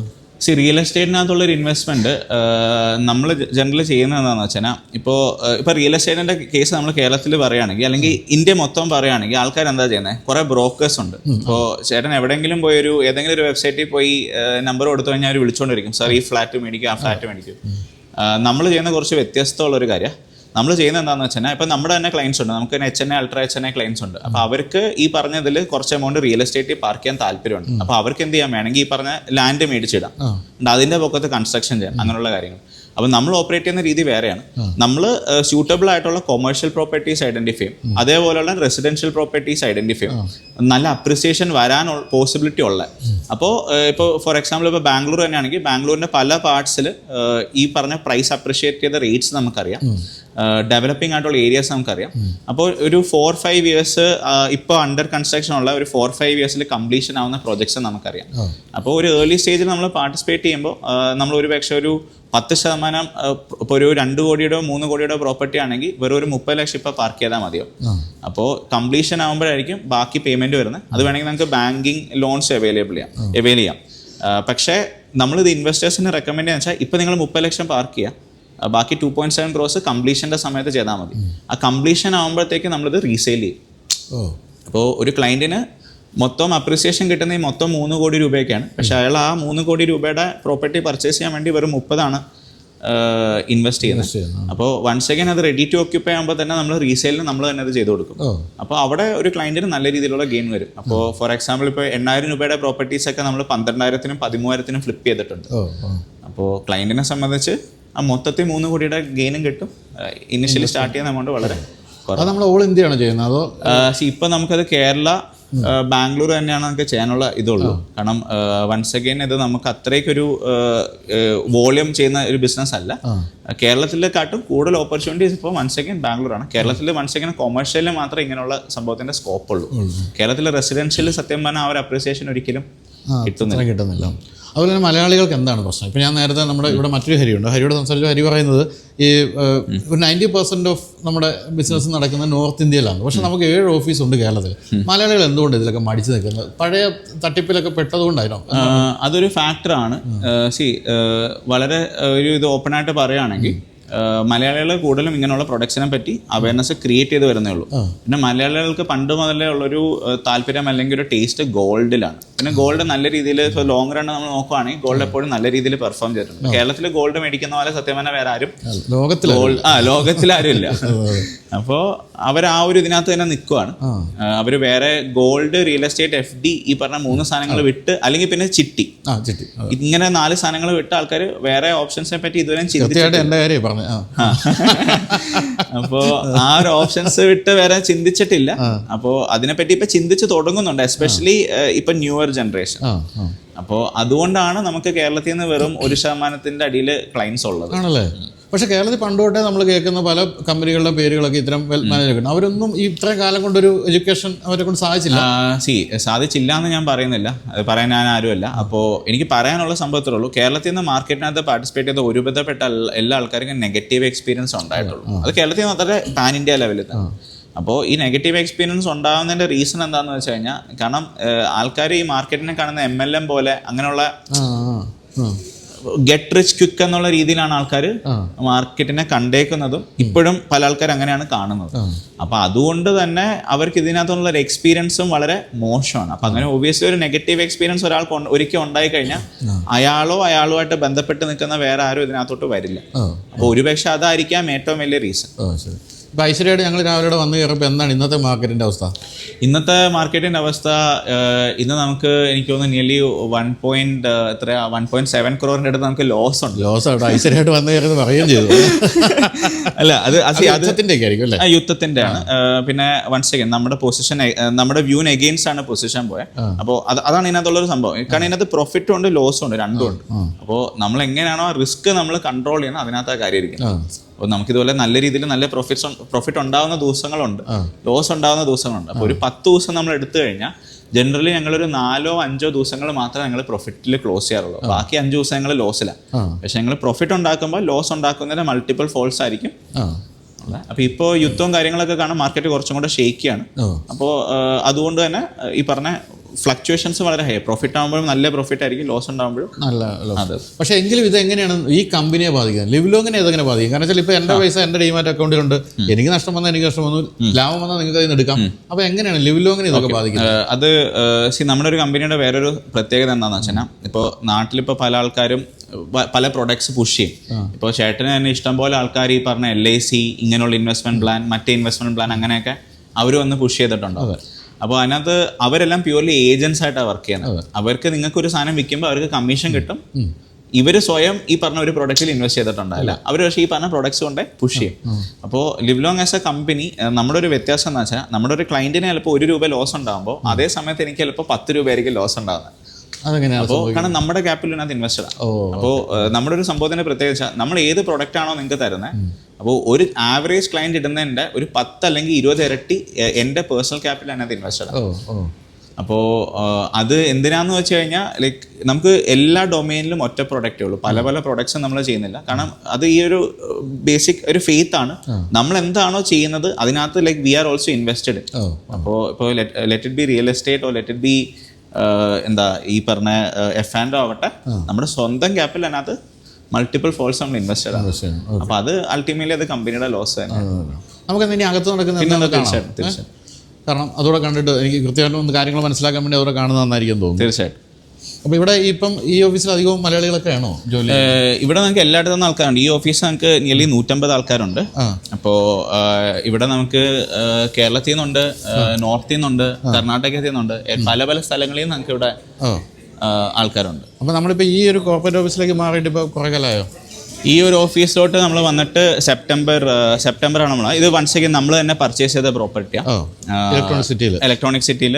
ഇതും നമ്മളൊരു ഇൻവെസ്റ്റ്മെന്റ് ഇതായിട്ടാണ് കണ്ടത്. കാരണം ഇവിടെ ഇപ്പോൾ മെട്രോ വന്നു. അപ്പോൾ ഞങ്ങൾ ഇവിടുത്തെ പ്രൈസ് ലോക്ക് ചെയ്തത് മെട്രോയുടെ ഇതിന് മുമ്പായിരുന്നു. അപ്പോൾ മെട്രോയുടെ അനൗൺസ്മെന്റ് വന്നപ്പോൾ തന്നെ ഇവിടെ പ്രൈസ് അപ്രിഷിയേറ്റ് ചെയ്തു. അപ്പോൾ അങ്ങനെ നമുക്ക് നല്ലൊരു ഗെയിനിലാണ് ഈ പ്രോപ്പർട്ടി കിട്ടിയത്. അപ്പോൾ വൺസ് അഗൈൻ ഇതിനാണ് നമ്മുടെ റിയൽ എസ്റ്റേറ്റ് വിങ്ങും ചെയ്യുന്നത്. ഇതുപോലുള്ള നല്ല ഓപ്പർച്യൂണിറ്റീസ് ഉള്ള ഏരിയാസ് നമ്മൾ ഐഡന്റിഫൈ ചെയ്യും. അവിടെ നമ്മൾ നേരത്തെ പ്രൈസ് നമ്മൾ നേരത്തെ ലോക്ക് ചെയ്യും. എന്നിട്ട് ഈ പറഞ്ഞ അനൗൺസ്മെന്റ്സും കാര്യങ്ങളും വരുമ്പോഴത്തേക്ക് നമ്മൾ ട്രാൻസാക്ഷൻ കംപ്ലീറ്റ് ചെയ്യും. ഇവിടെ മാർക്കറ്റ് സ്നാപ്ഷോട്ട് ഇവിടെ ബേസിക്കലി നമ്മൾ ത്രൂ ഔട്ട് നമ്മൾ അപ്ഡേറ്റഡ് ആവാൻ വേണ്ടി, കാരണം സത്യം പറഞ്ഞാൽ ന്യൂസ് വരുന്നത് കുറച്ച് പുറകിലാണ്. അപ്പൊ നമ്മള് ട്രേഡിംഗ് ടീം അവിടെ നിൽക്കുന്നത്. അപ്പൊ നമ്മൾ റോയിറ്റേഴ്സും കാര്യങ്ങളും ഫോളോ ചെയ്യുന്നുണ്ട്. അപ്പൊ ഈ പറഞ്ഞ ന്യൂസിലൊരു കാര്യം അപ്ഡേറ്റ് വരുന്നതിന് മുമ്പേ ആദ്യം വരുന്നത് റോയിറ്റേഴ്സ്, പിന്നെ ഈ പറഞ്ഞ ഇതില് ട്വിറ്റർ, അങ്ങനെയുള്ള പ്ലാറ്റ്ഫോംസിലാണ് ജനറലി ന്യൂസും കാര്യങ്ങളും ആദ്യം വരുന്നത്. അപ്പൊ നമ്മൾ ന്യൂസ് ചാനലൊക്കെ കാണുന്ന സത്യം പറഞ്ഞാൽ പുറത്ത് ന്യൂസ് വന്നിട്ട് ഒരു 5-6 മിനിറ്റ് കഴിഞ്ഞിട്ടാ. ഇല്ല, കാരണം മാർക്കറ്റ് ഈ പറഞ്ഞ രീതിയിൽ ഇതൊക്കെ ന്യൂസ് വരുന്നതിന്റെ വളരെ മുമ്പ് തന്നെ റിയാക്ട് ചെയ്യും. അപ്പൊ ആക്ച്വലി എനിക്ക് തോന്നുന്നു നമുക്ക് ഇന്നത്തെ പൊസിഷൻ ജസ്റ്റ് നോക്കാം. Can you open the position Gaja today? അപ്പോൾ ഇത് ബേസിക്കലി നമ്മുടെ RMS ആണ്. അപ്പോൾ നമുക്കിവിടെ എന്തെങ്കിലും എറേഴ്സോ കാര്യങ്ങളോ ഉണ്ടാവുന്ന. അപ്പോൾ ഇന്ന് നമുക്ക് നിയർലി 1.55 crore ലോസ് ഉണ്ട്. നമ്മൾ യൂസ് ചെയ്ത മാർജിൻ നിയർലി 14 കോടി രൂപയായിരുന്നു. ഇപ്പോൾ പൊസിഷൻസ് എല്ലാം ക്ലിയർ ചെയ്തു. അപ്പോൾ ഞങ്ങൾ ഒരു ദിവസം മാക്സിമം എടുക്കുന്ന ഹിറ്റ് 2 കോടി രൂപയാണ്.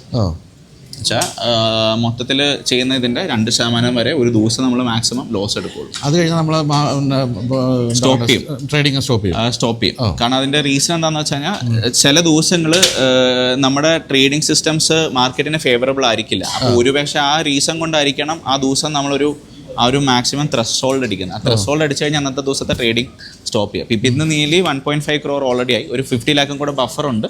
എന്തെങ്കിലും ഓപ്പർച്യൂണിറ്റി വരുവാണെങ്കിൽ നമ്മൾ വീണ്ടും പൊസിഷൻസ് ചെയ്യും. ശരി. ഇപ്പോൾ ഇന്ത്യയിൽ ഇപ്പോൾ ഈ പറഞ്ഞ ഇപ്പോൾ ഹോളിയുടെ സമയമാണ്. അങ്ങനെയുള്ള സമയത്തൊക്കെ ശരിക്കും പറഞ്ഞാൽ മാർക്കറ്റ് കയറേണ്ട ഒരു സമയമായിരുന്നു അല്ലേ? ഇപ്പോഴത്തെ ഒരു കണ്ടീഷൻ എന്താണെന്ന് വെച്ച് കഴിഞ്ഞാൽ ഇപ്പോൾ മൊത്തം യുദ്ധവും ഇങ്ങനെ കാര്യങ്ങളൊക്കെ നടക്കുന്നുണ്ട്. ഭയങ്കര അൺപ്രഡിക്റ്റബിൾ ആണ് മാർക്കറ്റ്.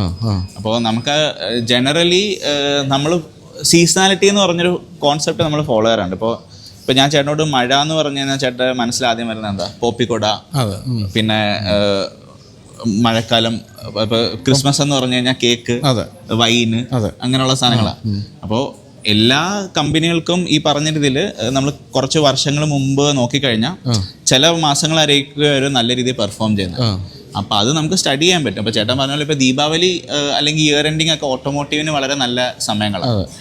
അപ്പോൾ ഇപ്പോഴത്തെ ഒരു കണ്ടീഷൻ ഇപ്പം മൊത്തം ഓടിക്കൊണ്ടിരിക്കുന്ന ഈ പറഞ്ഞ ഈ അനൗൺസ്മെന്റ്സും വോറും കാര്യങ്ങൾ ബേസ് ചെയ്തിട്ടാണ്. അതുകൊണ്ട് നമുക്ക് ഇങ്ങനെയുള്ള കാര്യങ്ങൾ ഇപ്പോൾ നോക്കാൻ പറ്റും. അപ്പോൾ ഈ ക്രൂഡ് ഓയിലൊക്കെ ഇപ്പോൾ ഇൻവെസ്റ്റ് ചെയ്യുന്നത് നഷ്ടമുള്ള സമയമാണ് അല്ലേ?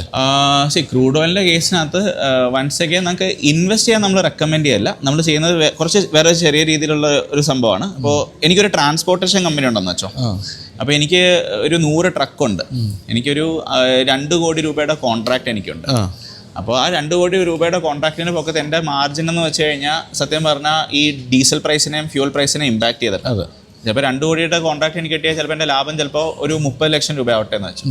പക്ഷേ ഡീസലിൻ്റെ പ്രൈസ് ഒരു 20% കൂടിയാലോ, അതിൻ്റെ ഈ 30 ലക്ഷത്തിൻ്റെ മാർജിനിന്ന് കുറയും. അപ്പോൾ അങ്ങനെയുള്ള ആൾക്കാർക്ക് വേണ്ടി നമ്മൾ ഈ ക്രൂഡ് ഓയിലും കാര്യങ്ങളും ഹെഡ്ജ് ചെയ്യും. അപ്പോൾ ക്രൂഡിൻ്റെ പൈസ അഥവാ മേലോട്ട് പോയാലും അവർക്ക് ഇതിൽ നിന്ന് കുറച്ച് പ്രോഫിറ്റ് ഉണ്ടാവും. അതുകൊണ്ട് അവർക്ക് 30 ലക്ഷം ഡീസലിൻ്റെ വില കൂടി അവർക്ക് ലോസ് ഉണ്ടായാലും ഈ ഹെഡ്ജിങ്ങിൽ നിന്ന് അവർക്ക് കുറച്ച് പ്രോഫിറ്റ് ഉണ്ടാവും. നമ്മൾ ജൂലേഴ്സിന് വേണ്ടിയും ചെയ്യുന്നുണ്ട്. സ്വർണത്തിൻ്റെ പ്രൈസ് കൺട്രോൾ ചെയ്യാൻ വേണ്ടി. ഇപ്പോൾ ചേട്ടൻ നാട്ടിൽ ഒരു വർഷം കേട്ടിട്ടുണ്ടാവും, ഇന്നത്തെ പൈസയ്ക്ക് 6 മാസം കഴിഞ്ഞ് സ്വർണം മേടിക്കാന്നുള്ള സ്കീമൊക്കെ. അപ്പോൾ അത് നമ്മൾ കുറച്ച് ജൂലേഴ്സിന് വേണ്ടി കേരളത്തിൽ നിന്നുള്ള ടോപ്പായിട്ടുള്ള എല്ലാ ജൂലേഴ്സിന് വേണ്ടി നമ്മൾ ചെയ്ത് കൊടുക്കും, ഹെഡ്ജിങ് ചെയ്യുന്നു. ശരി. അതുപോലെ ഇപ്പോൾ ഇതിൽ ഇൻവെസ്റ്റ് ചെയ്തുകൊണ്ടിരിക്കുന്നത്, ഇപ്പം പുതുതായിട്ട് ഇപ്പോൾ ഇതിനെപ്പറ്റി എഡ്യൂക്കേറ്റ് ചെയ്ത് വന്നിരിക്കുന്നവർ ഇൻവെസ്റ്റ് ചെയ്യുന്നൊരു വിഭാഗം ആരാണ്? ഇപ്പം മറ്റ് ജോലികൾ ചെയ്യുന്നവരാണോ, വീട്ടമ്മമാരാണോ, ആരാണ് അതിൽ? ഞാൻ ടു ബി ഓണസ്റ്റ് ഞാൻ പറയുകയാണെങ്കിൽ ഇതിനകത്ത് പാർട്ടിസിപ്പേറ്റ് ചെയ്യുന്ന എല്ലാ തരം ആൾക്കാരും പാർട്ടിസിപ്പേറ്റ് ചെയ്യുന്നുണ്ട്.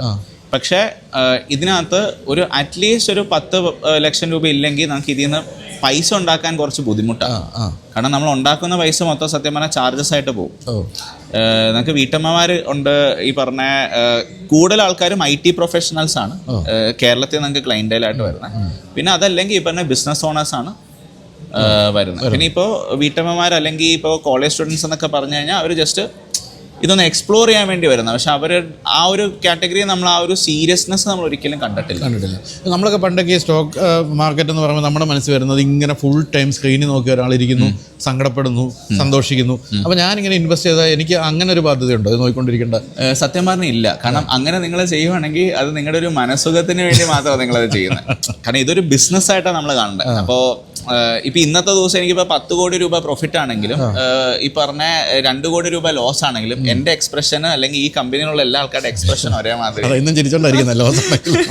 അപ്പോൾ അത് ഞാൻ പറയാം. കാരണം ഇതൊരു പാർട്ട് ഓഫ് ബിസിനസ് ആണ്. അപ്പൊ ആ റിസ്ക് നമ്മൾ മനസ്സിലാക്കിയിട്ട് തന്നെയാണ് നമ്മളത് ചെയ്യുന്നത്. അപ്പോൾ ഞാൻ നേരത്തെ പറഞ്ഞ ഇപ്പോൾ 1.5 കോടി ലോസ് എടുക്കുമ്പോൾ നമ്മൾ ഇന്നത്തെ ത്രെഷോൾഡ് 2 കോടിയാണ്. 2 കോടി ലോസ് വരുമ്പോൾ നമ്മൾ ക്ലോസ് ചെയ്യും.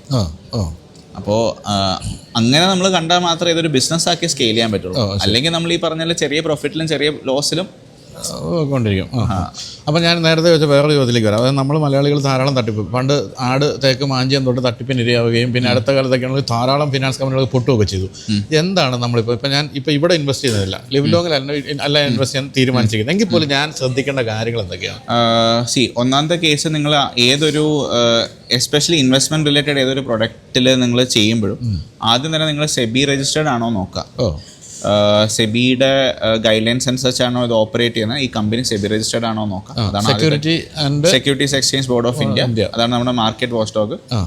അവരുടെ അടിയിൽ റെഗുലേറ്റഡ് ആണോ നോക്കാം. അതാണ് ഒന്നാമത്തെ കാര്യം. പിന്നെ രണ്ടാമത്തെ കാര്യം എന്താണെന്ന് വെച്ചാൽ, നിങ്ങൾക്ക് ഇതിനകത്ത് ഈ പറഞ്ഞ പ്രൊഡക്റ്റിനകത്ത് ഇൻവെസ്റ്റ് ചെയ്യാനുള്ള റിസ്ക് അപ്പറ്റൈറ്റ് അല്ലെങ്കിൽ ആ റിസ്ക് എടുക്കാനുള്ള ഇത് മനസ്സുണ്ടോ എന്ന് നിങ്ങൾ സാമ്പത്തികവും. അതെ, കാരണം പല ആൾക്കാരും ഇതിന്റെ മാർക്കറ്റിനകത്തോട്ട് എല്ലാവരും പാർട്ടിസിപ്പേറ്റ് ചെയ്യുമ്പോൾ ഇതിന്റെ നല്ലത് മാത്രമേ ചിന്തിക്കുള്ളൂ, ഇതിന്റെ നെഗറ്റീവിനെ പറ്റി ചിന്തിക്കില്ല. കാരണം ഇതിനകത്ത് നെഗറ്റീവ് ഉണ്ട്, പോസിറ്റീവ് ഉണ്ട്. ആ പോസിറ്റീവിനെ മാത്രം ചിന്തിക്കാണ്ട് നെഗറ്റീവിനെ പറ്റിയും കൂടെ ചിന്തിക്കുക. പിന്നെ മൂന്നാമത്തെ കേസ്, അതാണ് ഏറ്റവും ഇമ്പോർട്ടൻറ്റ്. നിങ്ങൾ ആരുടെ അടുത്താണോ ഇപ്പോൾ ഫോർ എക്സാമ്പിൾ ഇപ്പോൾ പല ആൾക്കാർ ട്രേഡിംഗ് പഠിക്കാൻ പോകാറുണ്ട്. പല ആൾക്കാർ ഇതുപോലെ പല പ്രൊഡക്ട്സിനകത്ത് ഇൻവെസ്റ്റ് ചെയ്യുന്നുണ്ട്. ആദ്യം തന്നെ നിങ്ങൾ ചെയ്യേണ്ടത് ഈ പറഞ്ഞ പ്രൊഡക്റ്റിന്റെ പാസ്റ്റ് പെർഫോമൻസ് നോക്കാം. അത് ഈ പറഞ്ഞ PPTയിലോ എക്സലിലോ PDF നോക്കിയിട്ട് കാര്യമില്ല. ഇപ്പം ഞാൻ നേരത്തെ പറഞ്ഞ ഡിമാറ്റ് അക്കൗണ്ട് ഉണ്ടല്ലോ, ആ ഡിമാറ്റ് അക്കൗണ്ട് നിങ്ങൾക്ക് ലൈവായിട്ട് തന്നെ വേണമെങ്കിൽ കാണാൻ പറ്റും. പക്ഷേ അതൊക്കെ ഈ സാധാരണ ഒരു ഇതിലേക്ക് പുതുതായിട്ട് വരുന്നവരൊക്കെ ഇതൊക്കെ മനസ്സിലാവുമോ? കണ്ടു കഴിഞ്ഞാൽ മനസ്സിലാവും, സത്യം പറഞ്ഞാൽ മനസ്സിലാവും. അത് നിങ്ങൾക്ക് മനസ്സിലാവുന്നില്ലെങ്കിൽ നിങ്ങളുടെ അടുത്ത് മനസ്സിലാവുന്ന ആരുടെങ്കിലും കൂടെ പോയി നിങ്ങളിത് ചെയ്യുക. കാരണം പല ആൾക്കാർ ഇങ്ങനെയുള്ള തട്ടിപ്പിൽ പെടുന്നതിൻ്റെ ഒരു റീസൺ അവർക്ക് ഇതിനെപ്പറ്റി അവയർനെസ് ഇല്ലാത്തതാണ്. അപ്പോൾ അതിനെക്കാട്ടും എന്തുകൊണ്ട് എളുപ്പമാണ് ഇതിനെപ്പറ്റി അവെയർ ആയിട്ടുള്ള ആരുടെങ്കിലും ഒരു ഹെൽപ്പ് വെച്ച് നിങ്ങൾക്ക് പോയി അപ്പോൾ വെരിഫൈഡ് P&L സ്റ്റേറ്റ്മെന്റ് എന്ന് പറഞ്ഞൊരു കോൺസെപ്റ്റ് ഉണ്ട്. അല്ലെങ്കിൽ പിന്നെ P&L സ്റ്റേറ്റ്മെന്റ് നിങ്ങൾക്ക് വേണമെങ്കിൽ ഒരാളുടെ ഡിമാറ്റിൽ നിന്ന് കാണാൻ പറ്റും. അപ്പോൾ അങ്ങനെ എന്തെങ്കിലും ചെയ്തതിന് ശേഷം മാത്രം ഇങ്ങനെയുള്ള പ്രൊഡക്ട്സ്, എസ്പെഷ്യലി ട്രേഡിംഗ് പ്രൊഡക്ട്സ് ആണെങ്കിൽ അതിന് ശേഷം മാത്രം ചെയ്യാം. അല്ലാണ്ട് ഇപ്പോൾ ഒരാൾ ഒരു ലക്ഷറി ലൈഫ് സ്റ്റൈലോ ഫാൻസി ആയിട്ട് ഒരു കാറ് കാണിച്ചിട്ട് എൻ്റെ സാധനം വന്ന് മേടിക്കുന്നതിനകത്ത് ഇൻവെസ്റ്റ് ചെയ്യാന്ന് പറഞ്ഞു കഴിഞ്ഞാൽ ചാടിച്ചെന്ന് ചെയ്യാതിരിക്കും. ഇപ്പം എന്താണ് നമ്മുടെ കമ്പനിയുടെ സ്ഥിതി എന്താണ്? ഇപ്പം 10 വർഷം കൊണ്ട് എങ്ങനെയാണ് എനിക്ക് വിശ്വസിച്ച് നിങ്ങൾ ഇൻവെസ്റ്റ് ചെയ്യാം എന്ന് തോന്നിക്കുന്ന രീതിയിൽ എന്താണ് എന്നെ കാണിക്കാനുള്ളത്? എനിക്ക് കാണിക്കാനുള്ള സംഭവം എന്ന് വെച്ചാൽ നമ്മുടെ ഒരു മേജ് ഇതെന്താണെന്ന് വെച്ചാൽ നമ്മുടെ ട്രാക്ക് റെക്കോർഡാണ്. അപ്പോൾ നമ്മളിപ്പോൾ ഏത് പ്രോഡക്റ്റ് ആണെങ്കിലും അതിന് ട്രാക്ക് റെക്കോർഡുണ്ട്. ഇപ്പോൾ നെഗറ്റീവ് ഉണ്ട്, പോസിറ്റീവ് ഉണ്ട്. ഇപ്പോൾ ഫോർ എക്സാമ്പിൾ നമ്മുടെ ക്രിപ്റ്റോ റിലേറ്റഡ് പ്രോഡക്ട്സ് വളരെ ഹൈ റിസ്ക് ആണ്, അതിൻ്റെ ട്രാക്ക് റെക്കോർഡ് നെഗറ്റീവ് ആണ്. പക്ഷേ നമ്മുടെ ഇന്ത്യൻ മാർക്കറ്റിൻ്റെ പ്രോഡക്ട്സ് എന്ന് പറഞ്ഞു കഴിഞ്ഞാൽ അതിൻ്റെ പെർഫോമൻസ് എന്ന് വെച്ചാൽ കഴിഞ്ഞ വർഷം ഞങ്ങൾ 100% ചെയ്തിട്ടുണ്ട്. അത് കുറേയൊക്കെ ഞങ്ങൾ ലക്കിയായിരുന്നു, മാർക്കറ്റ് ഭയങ്കര ട്രെൻഡിങ് ആണ്. ഈ വർഷം ഇപ്പം ഞങ്ങൾ 15% അപ്പാണ്. അതിൻ്റെ മുമ്പത്തെ വർഷം ഞങ്ങൾ 40% ചെയ്തു. അതിൻ്റെ മുമ്പത്തെ വർഷം നമ്മൾ 35% ചെയ്തു. അത് F&O മാത്രം. ഇക്വിറ്റിയുടെ കേസ് പറയുമ്പോഴത്തേക്ക് നമുക്ക് 35% CAGR ഉണ്ട്. നമ്മൾ 3 വർഷമായിട്ട് ഈ പറഞ്ഞ പോർട്ട്ഫോളിയോ ലൈവാണ്. ഞാൻ പറഞ്ഞ എൻട്രി ലെവൽ പ്രോഡക്റ്റ്. അപ്പോൾ ആ ട്രാക്ക് റെക്കോർഡാണ് സത്യം പറഞ്ഞാൽ. ബാക്കി എന്തൊക്കെ നമ്മൾ പറഞ്ഞാലും എന്തൊക്കെ സർവീസും കാര്യങ്ങളും പറഞ്ഞാലും first priority is your track record. അതുപോലെ തന്നെ എനിക്കിപ്പോൾ ഇതിനെപ്പറ്റി യാതൊരു ധാരണ ഇല്ലാത്ത ഒരാൾ, ഞാൻ ഇൻവെസ്റ്റ് ചെയ്യണമെങ്കിൽ നന്നായിട്ട് പഠിച്ചിട്ടേ ചെയ്യുന്നുള്ളൂ, അങ്ങനെയാണ് നിങ്ങൾ ക്ലാസ് എടുത്തു തരും എനിക്ക്? നമുക്കുണ്ട്. നമുക്ക് വൺസ് അഗെയിൻ ഞാൻ പറഞ്ഞല്ലോ, നമുക്ക് പാൻ ഇന്ത്യ ലെവൽ നമുക്ക് 15 ഓഫീസുണ്ട്. അപ്പോൾ എല്ലാ ഓഫീസേഴ്സും ഫോക്കസ് ചെയ്യണ മാർക്കറ്റിംഗ് ആൻഡ് സെയിൽസാണ്. അപ്പോൾ നമ്മൾ ഈ പറഞ്ഞത് നമ്മുടെ ഈ പറഞ്ഞ ക്ലയൻസ് നമുക്ക് വരുന്നത് generally through education and awareness. അപ്പോൾ എന്താണ് നമ്മൾ ചെയ്യുന്നത്, നമ്മുടെ ഒരു അപ്രോച്ച് എന്താണ്, ഈ പറഞ്ഞ എഡ്യൂക്കേഷനും അവയർനെസ് ത്രൂ ആണ് നമ്മൾ ക്ലയൻസിന് ഓൺ ബോർഡ് ചെയ്യുന്നത്. അപ്പോൾ നമ്മൾ തീർച്ചയായിട്ടും നമ്മളത് റെക്കമെൻഡ് ചെയ്യും ഏതൊരു ഇൻഡിവിജ്വലും. കാരണം വൺസ് അഗൈൻ ഈ എഡ്യൂക്കേഷൻ എടുക്കുന്ന ആൾക്കാർക്ക് പല ആൾക്കാർക്ക് സ്വയം ട്രേഡ് ചെയ്യാൻ പറ്റില്ല. അതാണ് എൻ്റെ ഒരു സത്യാവസ്ഥ. ഇപ്പം ഇപ്പോൾ ഞാൻ എഞ്ചിനീയറിങ്ങിന് പോയി, ഞാനും എഞ്ചിനീയറാണ്. അപ്പോൾ ഞാൻ എഞ്ചിനീയറിങ്ങിന് പോയി, പക്ഷേ ഞാൻ എഞ്ചിനീയറിംഗ് അല്ല ചെയ്യുന്നത്. അപ്പോൾ അതേപോലെ ഇപ്പോൾ ട്രേഡിങ്ങിനായിട്ട് അല്ലെങ്കിൽ ഇൻവെസ്റ്റ്മെൻറ്റിനെ പറ്റിയ ഒരു കോഴ്സോ ക്ലാസ്സോ എടുക്കുന്നവൻ നല്ലൊരു ട്രേഡർ ആവണമെന്നില്ല. കാരണം ഇത് എല്ലാവർക്കും പറ്റുന്ന പണിയല്ല. പക്ഷെ അതുകൊണ്ട് അവനൊരു അവയർനെസ് ക്രിയേറ്റ്, ബേസിക് അവയർനെസ്, എന്ത് ചെയ്യാൻ പറ്റില്ല, എന്തിനകത്ത് പോസിബിൾ എന്ത് പോസിബിൾ അല്ല, അത് തീർച്ചയായിട്ടും കിട്ടും. അതിപ്പോൾ എങ്ങനെയാണ്? ഓൺലൈൻ ക്ലാസ് ആണോ? നമ്മൾ ഓൺലൈൻ ഉണ്ട്, ഓഫ്ലൈൻ ഉണ്ട്, എല്ലാം ഉണ്ട്. അപ്പോൾ നമ്മൾ ഒരു വേറെ വ്യത്യാസം എന്ന് വെച്ചാൽ നമ്മളിപ്പോൾ 100% റീഫണ്ട് പോളിസി ഉണ്ട്. ഇപ്പോൾ നിങ്ങൾക്ക് ആദ്യത്തെ 7 ദിവസം കൊണ്ട് നിങ്ങൾക്ക് ഇത് സ്യൂട്ടബിൾ ആണെന്ന് നിങ്ങൾക്ക് തോന്നില്ലെങ്കിൽ നിങ്ങൾക്ക് എന്താണോ നിങ്ങൾ പേ ചെയ്ത ഫീ അത് നിങ്ങൾക്ക് 100% റീഫണ്ട് നമ്മൾ. ശരി. പിന്നെ നമ്മൾ വേറൊരു കാര്യം ഇപ്പോൾ ചെയ്യുന്നതെന്ന് വെച്ച് കഴിഞ്ഞാൽ നമ്മുടെ പ്രോഗ്രാമിൽ ചേരുന്ന ഒരാൾക്കും നമ്മൾ ബേസിക്കലി അവർക്ക് നമ്മൾ പറയുന്ന കാര്യങ്ങൾ അവർക്ക് പ്രാക്ടീസ് ചെയ്യാൻ നമ്മൾ 5 ലക്ഷം രൂപയുടെ 5 ലക്ഷം അല്ല $5,000 ലൈവ് ആയിട്ടുള്ള അക്കൗണ്ട് നമ്മൾ കൊടുക്കുന്നുണ്ട്. അപ്പോൾ ഇവിടെ ഒരാൾ ഇപ്പോൾ ഒരു എക്സാമ്പിൾ ഇപ്പോൾ ചേട്ടൻ ഒരു 50,000 രൂപ നമുക്ക് ഫീ പേ ചെയ്ത് കഴിഞ്ഞാൽ ആ 50,000 രൂപ നമ്മൾ താങ്കളുടെ പൊക്കെ തന്നെ റിസ്ക് എടുക്കുക. അപ്പോൾ നമുക്ക് സത്യം പറഞ്ഞാൽ എഡ്യൂക്കേഷൻ ഒരു 5 പൈസയുടെ വരുമാനം ഇല്ല. നിങ്ങൾ പഠിക്കുന്ന കാര്യങ്ങൾ നിങ്ങൾക്ക് എക്സ്പ്ലോർ ചെയ്യാൻ വേണ്ടി 50,000 റുപ്പീസ് നമ്മൾ നിങ്ങളുടെ പൊക്കെ തന്നെ റിസ്ക് ചെയ്യാം. അപ്പോൾ അവിടെ നിങ്ങൾ പ്രോഫിറ്റ് ഉണ്ടാക്കുവാണെങ്കിൽ അത് നിങ്ങൾക്ക് വിഡ്രോ ചെയ്യാം. ആ 50,000 നിങ്ങൾ ലോസ് ഉണ്ടാക്കുവാണെങ്കിൽ $5,000 ആയിരിക്കും തരുന്നത്. അപ്പോൾ $500 വരെ ലോസ് എടുക്കാം. $500 പോയി കഴിഞ്ഞാൽ നിങ്ങൾ പേ ചെയ്ത ഫീ നിങ്ങൾ നിങ്ങളുടെ പൊക്കെ തന്നെ റിസ്ക് ചെയ്യും. അതുപോലെ തന്നെ ഇപ്പോൾ പറഞ്ഞല്ലോ, ഇപ്പോൾ കേരളത്തിൽ ഇപ്പോൾ 7 ഓഫീസുണ്ട്, അതുപോലെ ഇന്ത്യ പല സ്ഥലത്തുണ്ട്. ഇതൊക്കെ നിങ്ങൾ ഡയറക്റ്റ് നടത്തുന്നതാണോ? നമുക്ക് രണ്ടും ഉണ്ട്. നമുക്ക് ഫ്രാഞ്ചൈസി മോഡലും ഉണ്ട്, ഡയറക്റ്റ് ഓഫീസേഴ്സ് ഉണ്ട്. അപ്പോൾ നമ്മളിപ്പോൾ മെട്രോ സിറ്റീസിനകത്ത് നമ്മൾ ഡയറക്റ്റ്ലി ആണ് പാർട്ടിസിപ്പേറ്റ് ചെയ്യുന്നത്. കാരണം ബാക്കി സ്ഥലങ്ങളിൽ നമ്മൾ ഫ്രാഞ്ചൈസിയാണ്. ഇപ്പോൾ കേരളത്തിൽ നമുക്ക് നമ്മുടെ സ്വന്തം 2 ഓഫീസാണുള്ളത്, ബാക്കി എല്ലാം ഫ്രാഞ്ചൈസിയാണ്. അപ്പോൾ ഫ്രാഞ്ചൈസി എനിക്ക് എടുക്കണമെങ്കിൽ എന്താണ് അതിൻ്റെ നടപടികൾ? ബേസിക്കലി ഫ്രാഞ്ചൈസി നമുക്ക് കുറേ ഫ്രാഞ്ചൈസി ഗൈഡ് ലൈൻസ് ഉണ്ട്, ഒരു ഫ്രാഞ്ചൈസി ഫീ ഉണ്ട്. പിന്നെ വൺസ് അഗൈൻ ഈ പറഞ്ഞ ആരാണോ ഫ്രാഞ്ചൈസി എടുക്കാൻ വരുന്നത് നമ്മൾ അവരുടെ ഒരു ജസ്റ്റ് ഒരു ബാക്ക്ഗ്രൗണ്ട് ഇതും കൂടെ നമ്മൾ ചെയ്യും. കാരണം ഇത് കുറച്ചൊരു കോംപ്ലക്സ് പ്രോഡക്റ്റ് ആയതുകൊണ്ട് പിന്നെ അവർക്ക് ഇവിടെ 2 മാസം ട്രെയിനിങ് ഉണ്ടാവും. അവരെല്ലാം അവരുടെ സ്റ്റാഫ് ആണെങ്കിൽ അവരുടെ സ്റ്റാഫിന് ഇവിടെ ട്രെയിനിങ് ഉണ്ടാവും. അതിനുശേഷമാണ് നമ്മൾ ഓപ്പറേഷൻസ് സ്റ്റാർട്ട് ചെയ്യുന്നത്. അപ്പോൾ ഒരു ഫ്രാഞ്ചൈസി എടുക്കുമ്പോൾ ഇതേപോലുള്ള എല്ലാ ആക്ടിവിറ്റീസും ഇല്ല. ഏതൊരു അങ്ങനെ ഒരു മോഡൽ ഞാൻ പണ്ട് ചെയ്തിട്ടുണ്ടായിരുന്നു. ഞാനൊരു 3-4 വർഷം മുമ്പ് പലയിടത്തും ഇതുപോലെ എല്ലായിടത്തും ഓപ്പറേഷൻസ് എന്നുള്ള രീതിയിൽ ചെയ്ത് അതൊരു ഫെയിലിയർ ആയി. 5 ഓഫീസ് ഒരുമിച്ച് തുടങ്ങി 5 ഓഫീസ് ഒരുമിച്ച് അടച്ചുപൂട്ടേണ്ട അവസ്ഥ ഉണ്ടായി. അപ്പോൾ നമ്മൾ മനസ്സിലാക്കിയ ഒരു സാധനം എന്ന് വെച്ചാൽ ഓപ്പറേഷൻസ് എന്ന് പറഞ്ഞ സാധനം എല്ലായിടത്തും നമ്മൾ ചെയ്യാൻ പോയി കഴിഞ്ഞാൽ ഭയങ്കര ക്യാപെക്സ് ഇൻവെസ്റ്റ്മെന്റ് ആണ്. പിന്നെ രണ്ടാമത്തെ കേസ് അതിന്റെ മാനേജ്മെന്റ് ഭയങ്കര ബുദ്ധിമുട്ടാണ്. സ്റ്റാൻഡർഡൈസേഷൻ കൊണ്ടുവരാൻ പറ്റില്ല. കാരണം ഓരോരുത്തർ ഓരോ രീതിയിലായിരിക്കും കാര്യങ്ങൾ പോകുന്നത്. അപ്പോൾ ഇപ്പോഴത്തെ നമ്മുടെ രീതി എന്ന് വെച്ചാൽ ഫ്രാഞ്ചൈസിയിൽ purely marketing and sales, max to max education. കാരണം അത് റെക്കോർഡഡ് ആയിട്ട് കണ്ടന്റും കാര്യങ്ങളുണ്ട്. ഇത്തരം കാര്യങ്ങൾ മാത്രമേ ഫ്രാഞ്ചൈസി എടുക്കുന്നുള്ളൂ.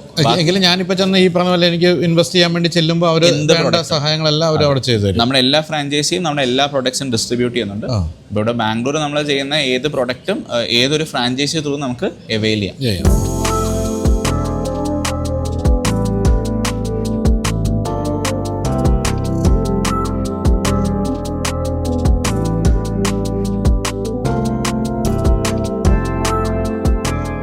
അപ്പോൾ ഇൻവെസ്റ്റ് ചെയ്യുന്നതൊക്കെ വെളിയിൽ നിന്നുള്ള ആൾക്കാർ. പിന്നെ എന്താണ് ഹരിയുടെ ഈ സ്ഥാപനത്തിൻ്റെ ലാഭം എന്ന് ചോദിച്ചാൽ നേരത്തെ ചോദിച്ചാൽ ഹരിക്ക് ഫീൽ ചെയ്തു. അപ്പോൾ ഹരി പറഞ്ഞു നമ്മുടെ ലാഭനഷ്ടങ്ങളൊക്കെ കാണിച്ചു തരാമെന്ന് പറഞ്ഞിട്ടുണ്ട്. അതുപോലെ ഹരി മറ്റൊരു കാര്യത്തോട് പറഞ്ഞു, ഇപ്പോൾ ഇവരുടെ ഈ കേരളത്തിൽ 7 ഓഫീസ് ഉണ്ടെങ്കിലും ഈ 7 ഓഫീസുകളല്ലാതെ മറ്റ് സ്റ്റോക്ക് ബ്രോക്കിംഗ് കമ്പനികളിൽ പോലും ഉപയോഗിക്കുന്ന നമ്മുടെ പല സോഫ്റ്റ്വെയർ ആണല്ലേ? കാരണം നമ്മളിവിടെ യൂസ് ചെയ്യുന്ന നമ്മുടെ കമ്പനി യൂസ് ചെയ്യുന്ന ഓരോ പ്രോഡക്റ്റും നമ്മൾ തന്നെ ഇൻഹൗസ് ഡെവലപ്പ് ചെയ്തേക്കുന്നത്. അപ്പോൾ അതുകൊണ്ട് തന്നെയാണ് നമുക്ക് ഈ പറഞ്ഞ ഓരോ കാര്യത്തിൽ ഇത്രയും കൺട്രോൾ കിട്ടുന്നത്. അപ്പോൾ ഈ പറഞ്ഞ ടെക്നോളജിയും കാര്യങ്ങളും നമ്മൾ വേറെ കമ്പനികൾക്ക് ഡിസ്ട്രിബ്യൂട്ട് ചെയ്യാൻ വേണ്ടി കൊടുത്തിട്ടുണ്ട്. അപ്പോൾ നാട്ടിൽ പല ബ്രോക്കേഴ്സ് ഉണ്ട്, സ്റ്റോക്ക് ബ്രോക്കേഴ്സ് ഉണ്ട്. അതേമാതിരി തന്നെ ഇൻസ്റ്റിറ്റ്യൂട്ട്സ് നടത്തുന്ന വേറെ ആൾക്കാരുണ്ട്, കുറെ സോഷ്യൽ മീഡിയ ഇൻഫ്ലുവൻസേഴ്സ് ഉണ്ട്.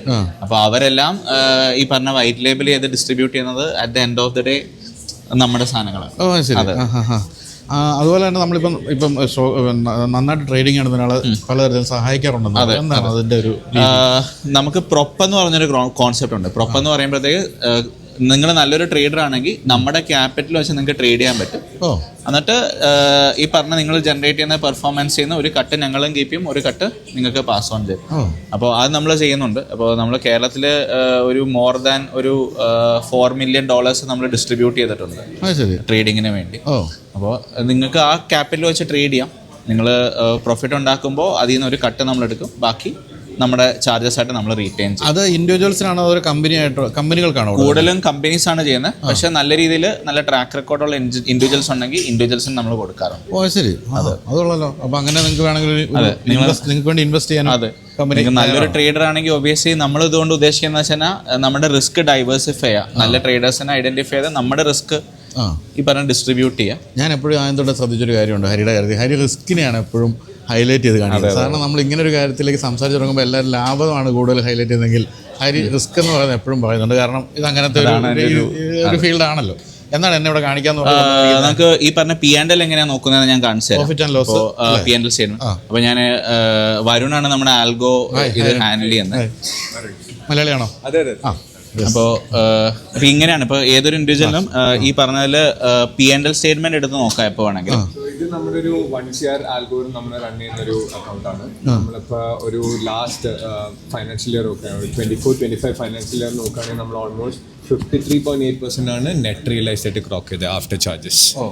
ഓക്കെ, സോ ഇതിൽ നമ്മൾ ഇൻട്രാഡേ FNO സ്ട്രാറ്റജീസ് ആണ്, നമ്മൾ ഡെറിവേറ്റീവ് സ്ട്രാറ്റജീസ് ആണ് നമ്മൾ റൺ ചെയ്യുന്നത്. ഇതേപോലെ തന്നെ നമുക്ക് വേറെ സിസ്റ്റംസ് ഉള്ളത് നമുക്ക് 10 lakhs-ന്റെ ഒരു സെറ്റപ്സിലാണ്. ഇപ്പോൾ ചേട്ടൻ നേരത്തെ 10 lakhs-ന്റെ ചോദിച്ചത്, ഇത് കഴിഞ്ഞ വർഷത്തെ നമ്മുടെ 10 lakh-ന്റെ പെർഫോമൻസ് ആണ്. നമ്മൾ calendar year 25 January 1 till December 31st നമ്മൾ ഓൾമോസ്റ്റ് 99.8% ആണ് ക്ലോക്ക് ചെയ്തത്. ഓൾമോസ്റ്റ് 100% റിട്ടേൺസ് ആണ് ആഫ്റ്റർ ചാർജസ് നമ്മൾ ബുക്ക് ചെയ്തിരിക്കുന്നത്. അപ്പോൾ ഇതിപ്പം ഇങ്ങനെ ഒരു ഇവിടെ ഇൻവെസ്റ്റ് ചെയ്യാൻ വരുന്ന ഒരാൾക്ക് ഇത് പരിശോധിക്കാൻ ആർക്ക് വേണമെങ്കിൽ ഇൻവെസ്റ്റ് ചെയ്യാനല്ല, കാരണം സത്യം പറഞ്ഞാൽ കുറേ ആൾക്കാർ മാർക്കറ്റിൽ പ്രോഫിറ്റ് കണ്ടിട്ടില്ല. അപ്പോൾ നമ്മുടെ ഓഫീസ് ഈ ഓഫീസല്ല, ഏത് ഓഫീസാണെങ്കിലും അതിൽ ഓഫീസ് നിങ്ങൾക്ക് ഫിസിക്കലി വരാൻ പറ്റില്ലെങ്കിൽ നമ്മുടെ ടീമുമായിട്ട് സൂം കോളിൽ കണക്ട് ചെയ്തിട്ട് നിങ്ങൾക്ക് നമ്മുടെ ട്രാക്ക് റെക്കോർഡ് വേണമെങ്കിൽ വെരിഫൈ ചെയ്യാം. അതിന് നമ്മൾ എപ്പോഴും ഓപ്പൺ ആണ്, കാരണം നമുക്ക് ഇതിനകത്ത് ഹൈഡ് ചെയ്യാനൊന്നുമില്ല. അപ്പോൾ ഈ രീതിയിൽ നമ്മൾ കഴിഞ്ഞ വർഷം എല്ലാം കൂടെ ഞങ്ങൾ 40 കോടി പ്ലസ് നമ്മൾ പ്രോഫിറ്റ് ബുക്ക് ചെയ്തിട്ടുണ്ട്. ശരി. അത് തീർച്ചയായിട്ടും നിങ്ങൾക്ക് പരിശോധിക്കുകയും ചെയ്യാം കേട്ടോ.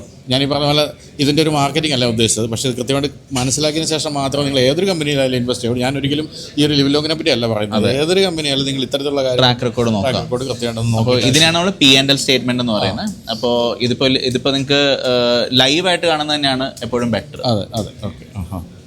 അപ്പം ഏതെങ്കിലും ഒന്ന് ഏകദേശം കാര്യങ്ങളൊക്കെ സംസാരിച്ചു എന്നാണ് അല്ലേ? അതെ. ഇനിയിപ്പോൾ നമുക്ക് എയർപോർട്ടിലേക്ക് പോകേണ്ട സമയം. അപ്പോൾ താങ്ക് യു.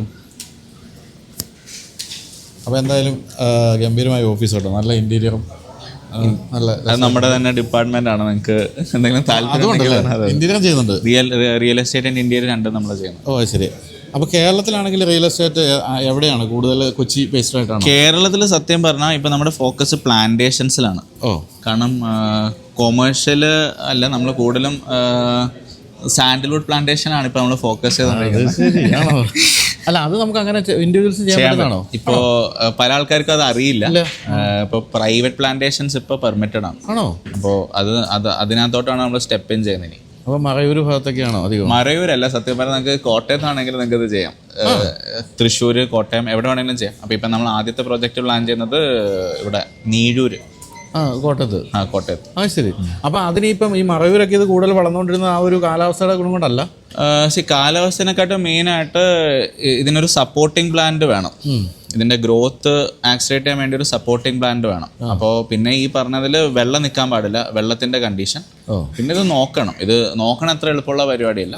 അതാണ് ഇതിനകത്തുള്ള മെയിൻ ടാസ്ക്. അപ്പം ഞാനൊരു എക്സ്പെരിമെന്റ് ആയിട്ട് കുറച്ച് ചെയ്തായിരുന്നു. അപ്പോൾ ഇനി ഇതിപ്പോൾ കൊമേഴ്ഷ്യൽ ആയിട്ട് ചെയ്യാൻ പോവാം. വൺസ് അഗൈൻ നമ്മുടെ സ്വന്തം അതൊരു വീരപ്പനായിട്ട് മാർക്കറ്റ് കേട്ടോ, ചന്ദ്രപരമൊക്കെ ആയിട്ട്. അപ്പോൾ എന്തായാലും നമുക്കിനി ഒന്ന് പിന്നെന്താ പുറത്തേക്ക് ഇറങ്ങാം അല്ലേ?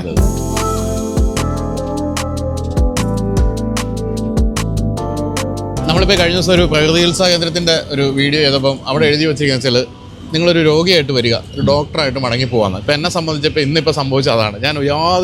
എനിക്ക് യാതൊരു ധാരണയില്ലാത്ത കാര്യങ്ങൾ പലതും എനിക്ക് മനസ്സിലാക്കാൻ പറ്റിയ അതിൽ സന്തോഷമുണ്ട്. എന്നാലും നിങ്ങൾക്ക് ഇനിയും സംശയങ്ങൾ ബാക്കി ഉണ്ടാകുന്നുള്ള കാര്യത്തിൽ എനിക്ക് സംശയം ഇല്ല. അതുകൊണ്ട് തന്നെ തീർച്ചയായിട്ടും നിങ്ങൾക്ക് വിളിച്ചു ചോദിക്കാനുള്ള നമ്പരും അത്തരം കാര്യങ്ങളെല്ലാം ചോദിക്കാം, തരുന്നതായിരിക്കും. എല്ലാം കൃത്യമായി മനസ്സിലാക്കിയ ശേഷം മാത്രം ഇൻവെസ്റ്റ് ചെയ്യുക. കാരണം ഇവരുടെ കാര്യത്തിൽ എനിക്കൊരു ഉറപ്പുള്ളതുകൊണ്ടാണ് ഞാനിപ്പോൾ ഇത്രയും സംസാരിച്ചത്. തന്നെയുമല്ല ഈ പറഞ്ഞ പോലെ പ്രോഫിറ്റ് ആൻഡ് ലോസ് അത്തരം കാര്യങ്ങളെല്ലാം പരിശോധിച്ചിട്ട് ഇവിടെയല്ല വേറെ എവിടെയാണെങ്കിലും നിങ്ങൾ ഇൻവെസ്റ്റ് ചെയ്യാവുള്ളൂ. അപ്പോൾ കൂടുതൽ ചോദ്യങ്ങളൊക്കെ വരികയാണെങ്കിൽ അതിനകത്ത് ഉത്തരം കൊടുക്കുക. എന്ത് ടൈപ്പ് ക്വസ്റ്റ്യൻസ് ആണെങ്കിലും ഇതുമായിട്ട് ബന്ധപ്പെട്ട് എന്ത് വേണമെങ്കിലും നമ്മൾ ആൻസർ ചെയ്യാൻ റെഡിയാണ്. Thank you. അപ്പം ഇതും കൂടെ നമ്മുടെ വിഷയം ഇതും കൂടെ ആണല്ലോ. അപ്പോൾ എന്തായാലും എസ് ക്ലാസ് ആണ് അല്ലേ? ഇതാണ് സ്ഥിരമായിട്ട് ഉപയോഗിക്കുന്നത്. കൂടുതലും ഇത് തന്നെ ഇപ്പോൾ യൂസ് ചെയ്തുകൊണ്ടിരിക്കണം. നമ്മുടെ നാട്ടിൽ പോലെ അത്ര മോശം റോഡുണ്ടോ ഇവിടെ ഈ ഒരു സത്യം പറഞ്ഞാൽ നമ്മൾ ഹൈവേ മാത്രമേ യൂസ് ചെയ്യാറുള്ളൂ. ഇടവഴിയൊന്നും ഇതുകൊണ്ട് പോകാൻ പറ്റില്ല. നാട്ടിലൊരു GLA ഉണ്ടല്ലേ? നാട്ടിലൊരു GLA. ബെൻസ് ഫാനാണോ? അങ്ങനെ പറയാൻ പറ്റില്ല. എല്ലാ വണ്ടി ഇഷ്ടമാണ്. വണ്ടി ഓടിക്കോ? ഞാനിപ്പോൾ കണ്ടതൊക്കെ ഒരു ഡ്രൈവർ ഉണ്ട്, കൂടുതൽ ഞാൻ തന്നെ ഓടിക്കാറുണ്ട്. ആണല്ലേ? ശരി. എന്റെ ആദ്യത്തെ വണ്ടി അൾട്ടോ 800 അതിപ്പോഴും ഉണ്ട്. ആണല്ലേ? അപ്പോൾ ഈ പറഞ്ഞാൽ 10 വർഷത്തെ വളർച്ചയുടെ അല്ലെ ഒരു അവസാന ഭാഗം നിൽക്കുന്നത് ഇപ്പോൾ എസ് ക്ലാസ്സിലാണ്. ഏതായാലും അൾട്ടിമേറ്റിൽ എത്തി, എസ് ക്ലാസ് തന്നെ എത്തി. ഇനി എന്താണ് അടുത്തത്? എന്റെ സത്യം പറഞ്ഞ ഒരു എൻഡ് ഗോൾ എന്ന് വെച്ച് കഴിഞ്ഞാൽ ഒരു ഗൾഫ് സ്ട്രീം മേടിക്കുകയാണ്. ശരി. അത് കൊള്ളാം. ഞാൻ ഈയിടെ ഒരു ഇന്റർവ്യൂ പറഞ്ഞുള്ളൂ. ഞാൻ പണ്ട് 2004 ഇവിടെ വന്നിട്ട് സീജറോയെ കോൺഫിഡൻസ് ഗ്രൂപ്പിൻ്റെ അദ്ദേഹത്തെ ഇൻ്റർവ്യൂ ചെയ്യുമ്പോൾ അദ്ദേഹം ഗൾഫിലേക്ക് ഒന്നും പോയിട്ടില്ല, ഇവിടെ മാത്രം അപ്പാർട്ട്മെൻ്റ് ഒക്കെ ആയിട്ട് നിൽക്കുന്ന സമയത്ത് അദ്ദേഹം എടുത്ത് പറഞ്ഞു, ബൈജു ഒരു 5 വർഷം കഴിഞ്ഞ് വരുമ്പോൾ ഞാൻ വിമാനം വാങ്ങിക്കും എന്ന് കൃത്യമായിട്ട് വാങ്ങിച്ചു എന്ന് പറഞ്ഞ പോലെ തന്നെ അത് സാധിക്കട്ടെ എന്ന് ആശംസിക്കുന്നു. അപ്പോൾ എന്തായാലും ഈ പറഞ്ഞ ലിവ് സന്തോഷം, ലിവ് ലോങ്. Thank you. അപ്പോൾ എന്നെ ഡ്രോപ്പ് ചെയ്യല്ലോ തീർച്ചയായിട്ടും പോലെ. അപ്പോൾ ശരി, അപ്പം വീഡിയോ ഉണ്ടല്ലോ, നന്ദി, ബൈ.